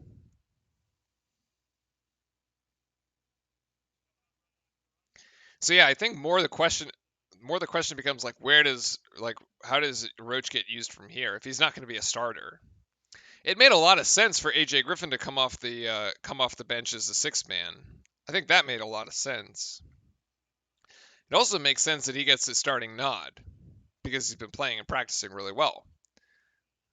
But Roach, beautiful dive. Oh, beautiful dive to Griffin, who can't slam it home. That was going to be an emphatic dunk. Griffin's going to go to the free throw line again. That's actually really positive to see from Roach right there. Actually, that assist would be assist.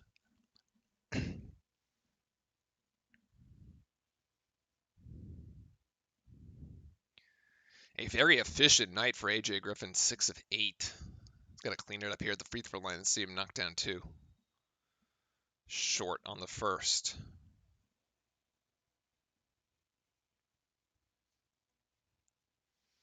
Yeah, I think you're right, Jacob. It's just like last year when you had DJ Stewart, he was like this combo guard, more of like that traditional two guard.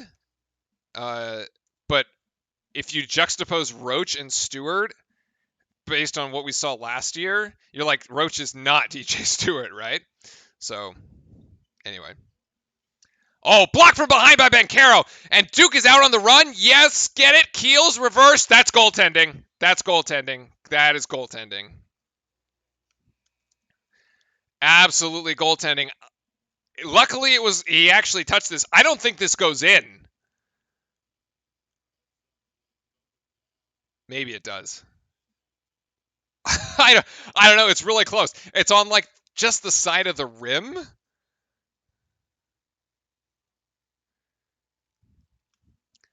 I don't know if that actually goes in. Wake Forest may have given us a freebie there. 14-point advantage so far. Oh, great hands by Wendell. And Wendell's going to steal this. Coast it. Oh, come on. Wendell wanted it. He wanted it. Duke's going to have to inbound.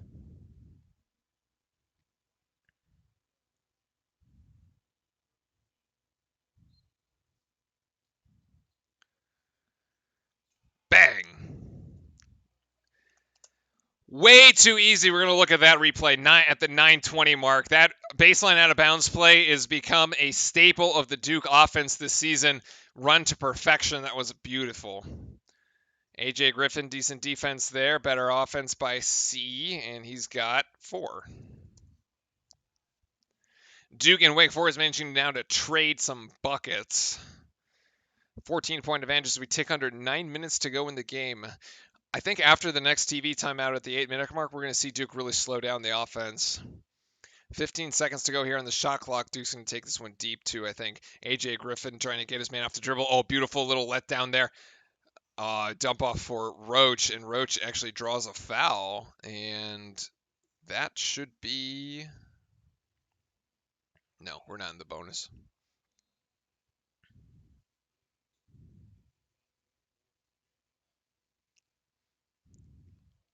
I want to replay that one, the Banchero play for you guys, because I want to see where Wake Forest is set up defensively and why that play works so well. As Griffin again, Griffin keels to Griffin. We can actually analyze this one too. 8:35. We're bookmarking 9:20 and 8:35. These last 2 baseline out of bounds plays have just been incredibly easy for Duke to execute on, and it's given us 4 quick points to really fend off Wake Forest. Williams actually gets his pocket picked. Beautiful defense there by Moore and Keels. Oh, Keels had a wide open Roach, and he gets the wide open Roach. Roach for 3, and he drills it.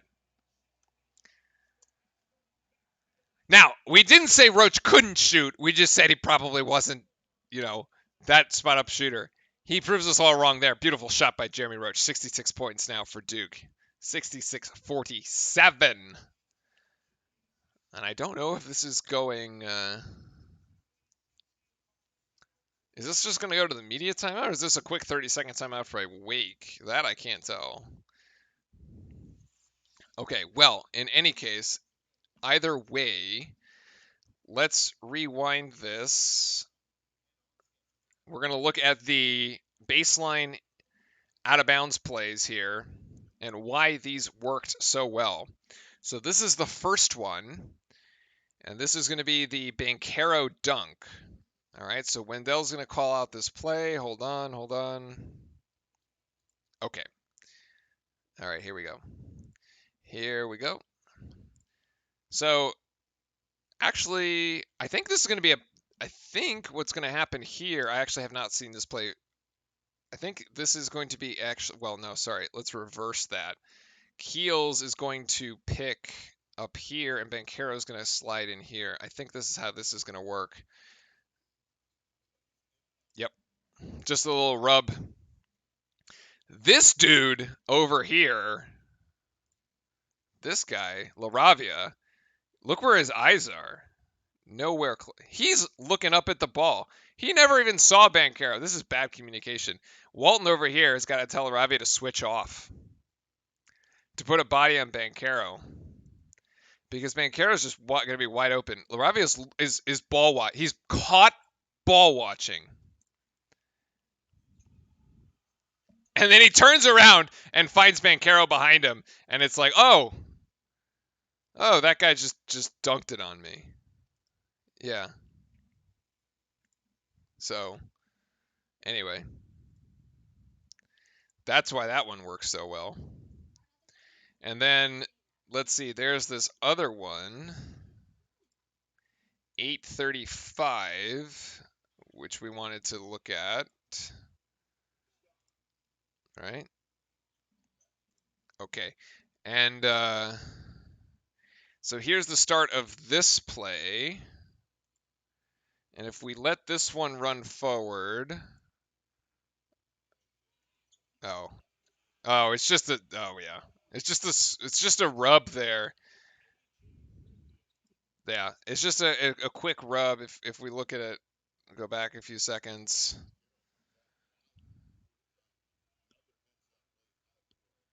All right.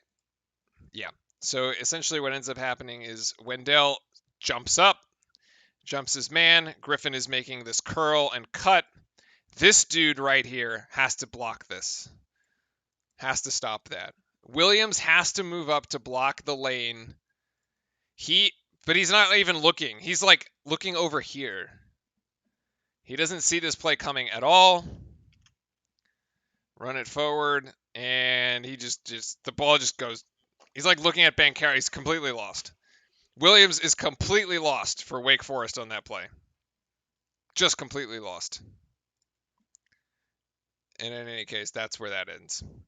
So, those were those two beautiful inbounds plays for Duke, really putting us back into it here.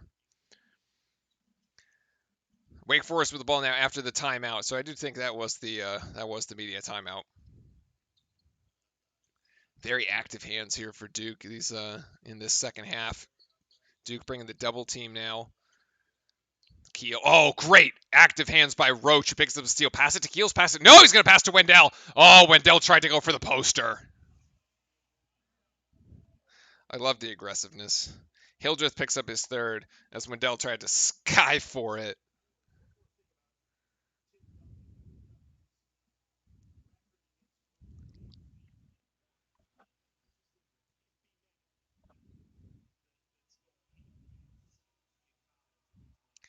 Wendell at the free throw line. He short arms the first. Our free throw shooting has been really bad tonight.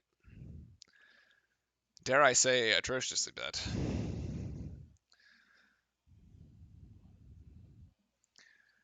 And Wendell's got the second. 1-2. 4 points, way off his season average, which is around 16 points per game. He has managed to contribute in a multitude of other ways, though. We'll check the stat sheet at the next whistle. Hey, Joe Griffin putting a body on Cy. See? Wendell couldn't manage to hit the deck, couldn't get himself back up in time. And what?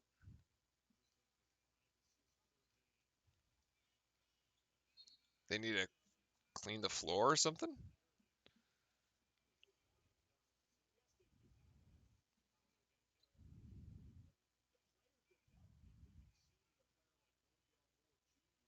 I don't even know why they blew the whistle there. I thought it was to wipe the floor down where Wendell went down, but I didn't see anybody come on the floor to wipe.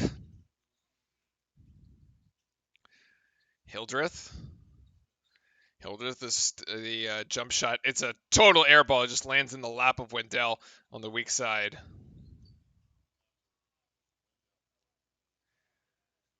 Wendell, and now we're just playing K-ball. Now we're playing K-ball here. As wow, that's weird. Keels just went off the court. That's actually kind of scary. He walked off the court and onto the bench, and Joey Baker's got to come in. That was we were not that was not actually a planned substitution. Hopefully he's okay. Maybe it's just dehydration or something. LaRavia in and out, no good. He gets his own rebound, long rebound. I thought he traveled there, but he's going to pick up 2 points.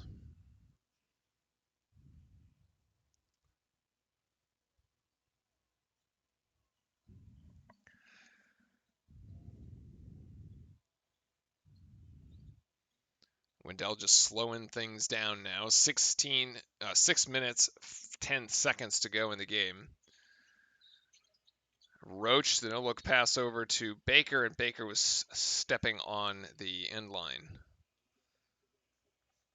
Turnover for Duke.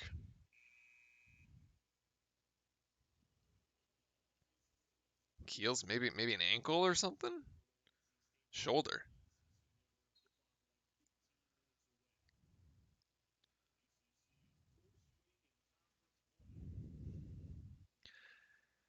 All right, Wake Forest now. That's too easy. LaRavia gets easy 2. 16-point margin here for Wake Forest. 6 minutes to go. I mean, we've seen crazy things happen. I'm not all that nervous. I mean, Duke basically took the Wake Forest punch, which was a 6-0 run by Williams, basically carrying Wake Forest himself, stretched the lead back out to 20, and so here we are. We've just had a couple slow possessions here, and here's another possession we take deep into the shot clock. 4 seconds to go, and Banchero tries to put up a prayer. It just doesn't go. Oh, Banchero almost fouls.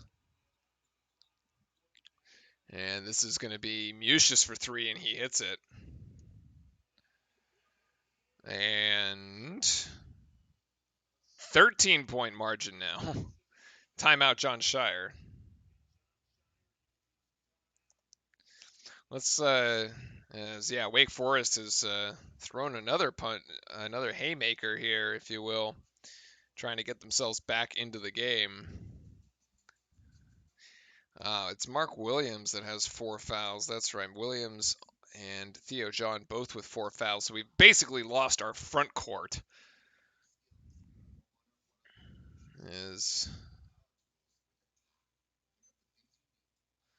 There we go. Let's take another look here. Wendell Moore actually doesn't have any personal fouls. I am lying. 0. Roach has 2. Oh, sorry. Roach has 2. Banchero's got 3. Baker's got 1. Griffin with 1. Keels has 2. Okay. There we go. Yeah, free throws not good at all tonight. 6 of 12 from the free throw line for Duke. 12 of 18 actually for Wake Forest. Let's see what we've drawn up coming out of the timeout. Banchero's an isolation play for Banchero, but he can't get it to go. Wendell's got to bail him out, and Wendell finds Roach down low, and Roach manages to finish. Nicely done by Jeremy Roach.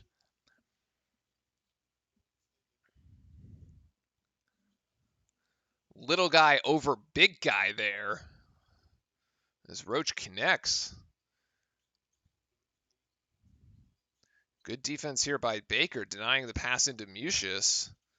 And actually pretty good defense by Roach, and LaRavia can't hit it. I thought it should have been a charge, but LaRavia can't hit the 2 anyway. Again, ball don't lie there. As LaRavia is denied the 2 points. 15-point margin here, 4:19 to go. And Coach Shire making sure that Roach gets the message to slow it down. We're definitely going to tick under 4 here on this possession. 20 seconds on the shot clock. Oh, maybe not as Roach goes in aggressively. Check that. Woo! Wendell Moore with the and one. Wow. All right, I was totally mistaken. I thought, you know what? Maybe not. Maybe John Shire doesn't like to play K-ball. Maybe this is the new era of go fast.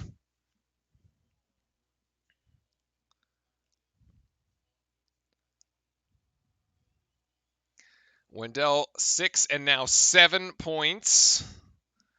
Duke re-extends the lead out to 18, and I think at this point, Chad, I think we're feeling kind of safe. I think we're feeling kind of safe. I'm feeling kind of safe. I'm feeling really good about this, especially the coming off. This is like a bounce back win, coming off the mess and disaster that was Miami. There you go, Jacob. Yeah, this looks way better. This looked way better. The entire second half actually has been really nice Duke basketball. Really nice. The first was like in spurts, but then they figured it out there in that final minute. They just carried that through. Beautiful rebound here by Mark Williams. Really tough rebound by Williams. Unfortunately, out of bounds. It's going to go to Wake Forest as we have hit the under 4.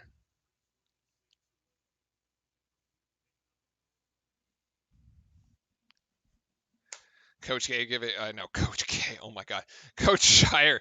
Give a few words there to Mark Williams. Let's check the stats though. I'm curious to see. Okay, Wendell Moore's got 5 assists. I thought it was going to be bigger than that. I thought it was going to be more than that. Roach only with 1 assist right now. Nobody's actually close to a double-double. Not even Banchero. Williams has 7 rebounds, but he's only got 4 points. Even Griffin with 20 points. He's only got 2 rebounds. I think we've actually lost the rebounding margin we have. We've lost the rebounding margin by 7 at the moment. But the turnover margin, turnover battle, we've won significantly. 15 turnovers for Wake Forest, only 6 for Duke. Our average is somewhere around 9. We committed 19 against Miami. This looks much, much, much better. As a Duke fan, you have to love what you've seen here tonight, especially in the second half. The points off turnovers actually also Duke making Wake Forest pay for its mistakes. 22 points off turnovers. You can imagine if we had even half that many points off the turnovers, it would be a 5-point margin right now. Wake Forest would totally be in this here going down the home stretch. But based on where we're at right now, they are just, I think the students and the Wake Forest fans are headed for the exits. Robbie, let's make sure we double check. Let's get everything correct. Mucius, that's 2 actually fouls for Mucius. That's why I was off. Hildreth has 3. Yes. Walton 2. C has 3. Williams has 1. Yeah, correct. Okay. So 8 fouls apiece for both teams here in this second half. Duke outscoring Wake Forest by 16 in the by 6, in the first half, and now by 10 here in the second. 3:26 to go as soon as we get out of this media timeout.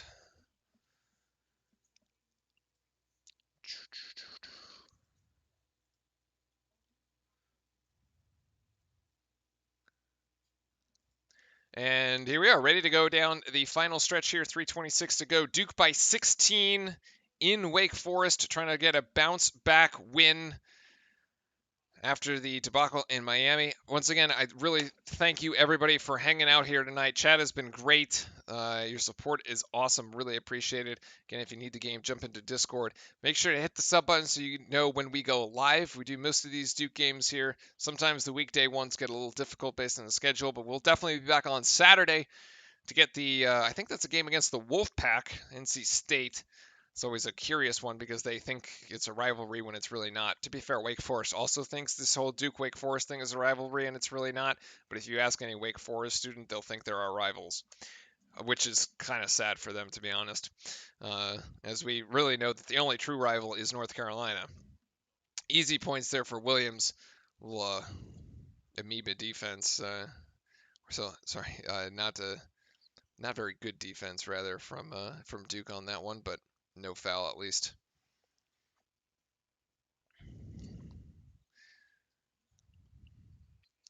Banchero looking for the turnaround jump shot. Would have been really, really nice from the ACC logo. Just comes up just short, though. That is a difficult shot. Laravia out to C, and that three-pointer is no good. Lands in the lap. What? Wait. You're going to call that... Okay, hold on. They're going to call that a travel on AJ Griffin? Yo, ref. He got pushed. There's no way. AJ Griffin comes down with that rebound clean, okay? And it's not like he just like magically falls over. What? That was a terrible call. And now he gets called for a foul as Laravia looks like he's running around like a chicken without a head. The dude's literally flailing about trying to like spin left and spin right and calling AJ Griffin with the foul. Yikes.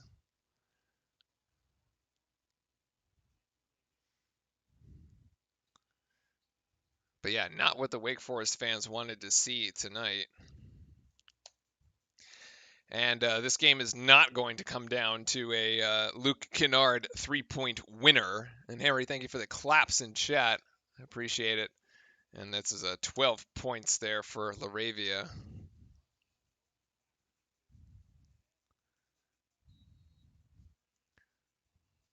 Let's see, 2:32 to go, 12-point margin here. Wake bringing the double team. Duke does have to get this across the timeline, and they do. Let's see if we just burn the full shot clock here. I think that's what Shire wants. And it is right now Roach playing point guard. So his formal point guard duties here with Banchero, Griffin, Moore, and Williams. No Keels in right now. And Griffin is going to go in and just lay it in kindly off the glass with the left. 22 points tonight. The high for Griffin. A career high, actually, for AJ Griffin. A spectacular game. Great deflection by Wendell, but Duke can't come up with it. Hildreth back out to Laravia. Laravia trying to work on Roach. It was a favorable matchup for him, and Hildreth, weak side rebound by Mark Williams. Actually, AJ Griffin comes up with it. All right, now we're safe. 14 points, 90 seconds. There's no way. There is no way Wake Forest comes back. It's over. But you get the emphatic exclamation point as Mark Williams goes in with the alley-oop. Yeah, Wake Forest is now dead and 6 feet under and very dead. We're just like pouring the dirt on the grave at this point.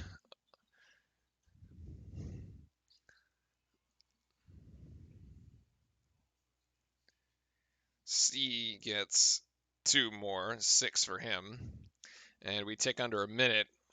Probably 2 more Duke possessions seals the deal. Little concerned about Trevor Keels, though. Went out of the game sort of unexpectedly.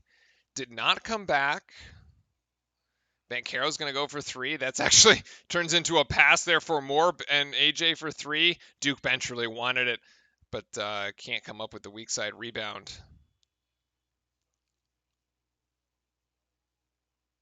Yeah, that run between the end of the first half, that start of the second half, those first 4 minutes really blew it open here for us. It's so important to come out and like assert yourself, especially when you're on the road for an ACC opponent. ACC road games always so difficult.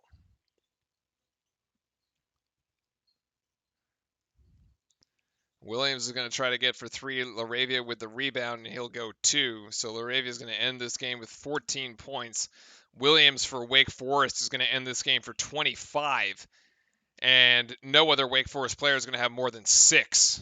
So not the contributions that Wake Forest really needed a third scorer tonight, and they just didn't get it.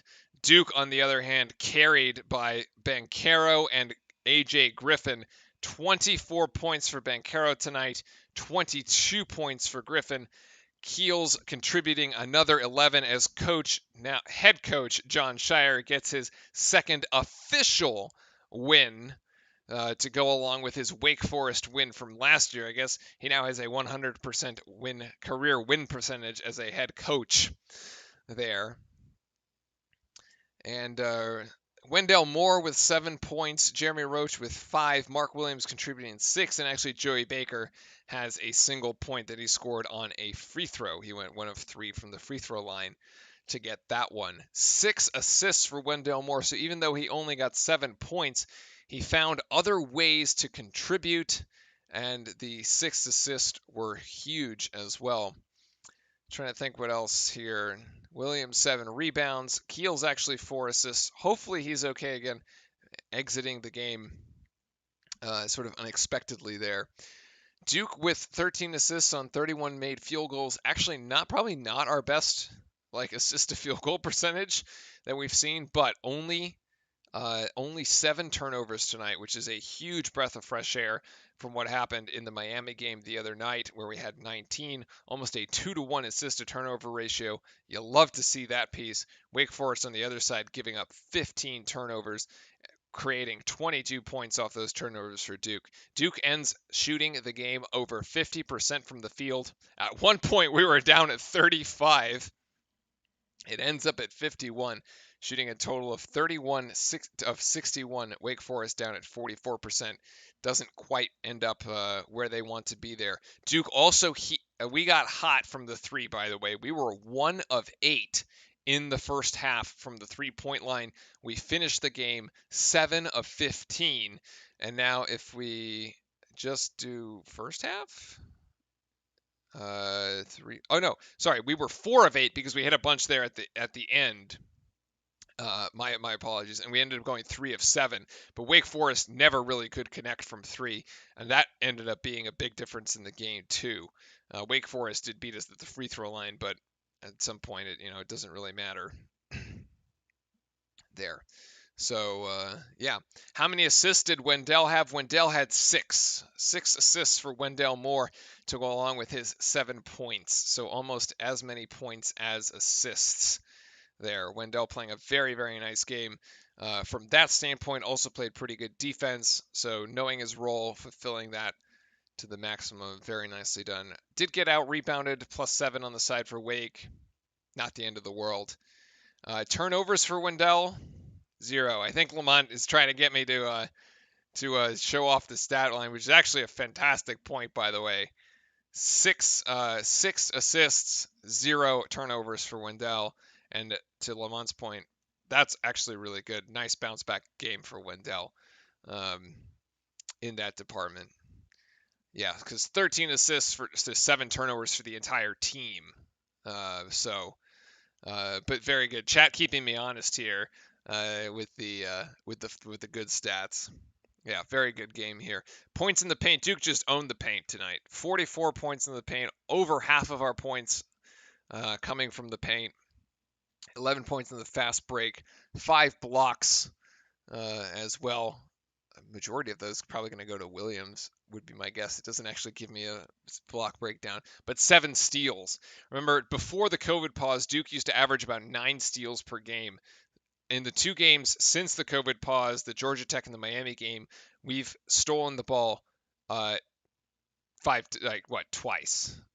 And it's just been bad. But the Duke defense really showing up here tonight in Winston-Salem. So really positive here tonight. Really positive bounce back. Hopefully they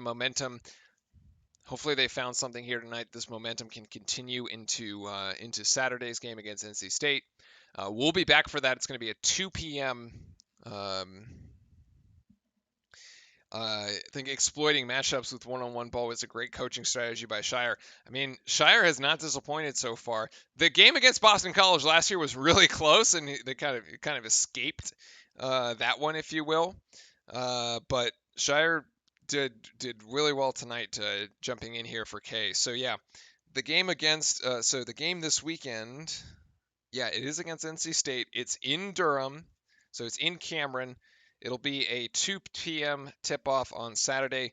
We'll be back here on the channel to do that one. So make sure you hit the like and subscribe. Much appreciated, everybody.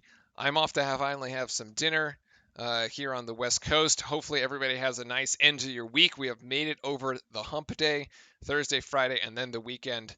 We'll see you back here on Saturday. Much appreciated. Thank you very much to all the Blue Devil fans for hanging out in chat. And thank you once again, everybody. Until then, see you later and go Duke.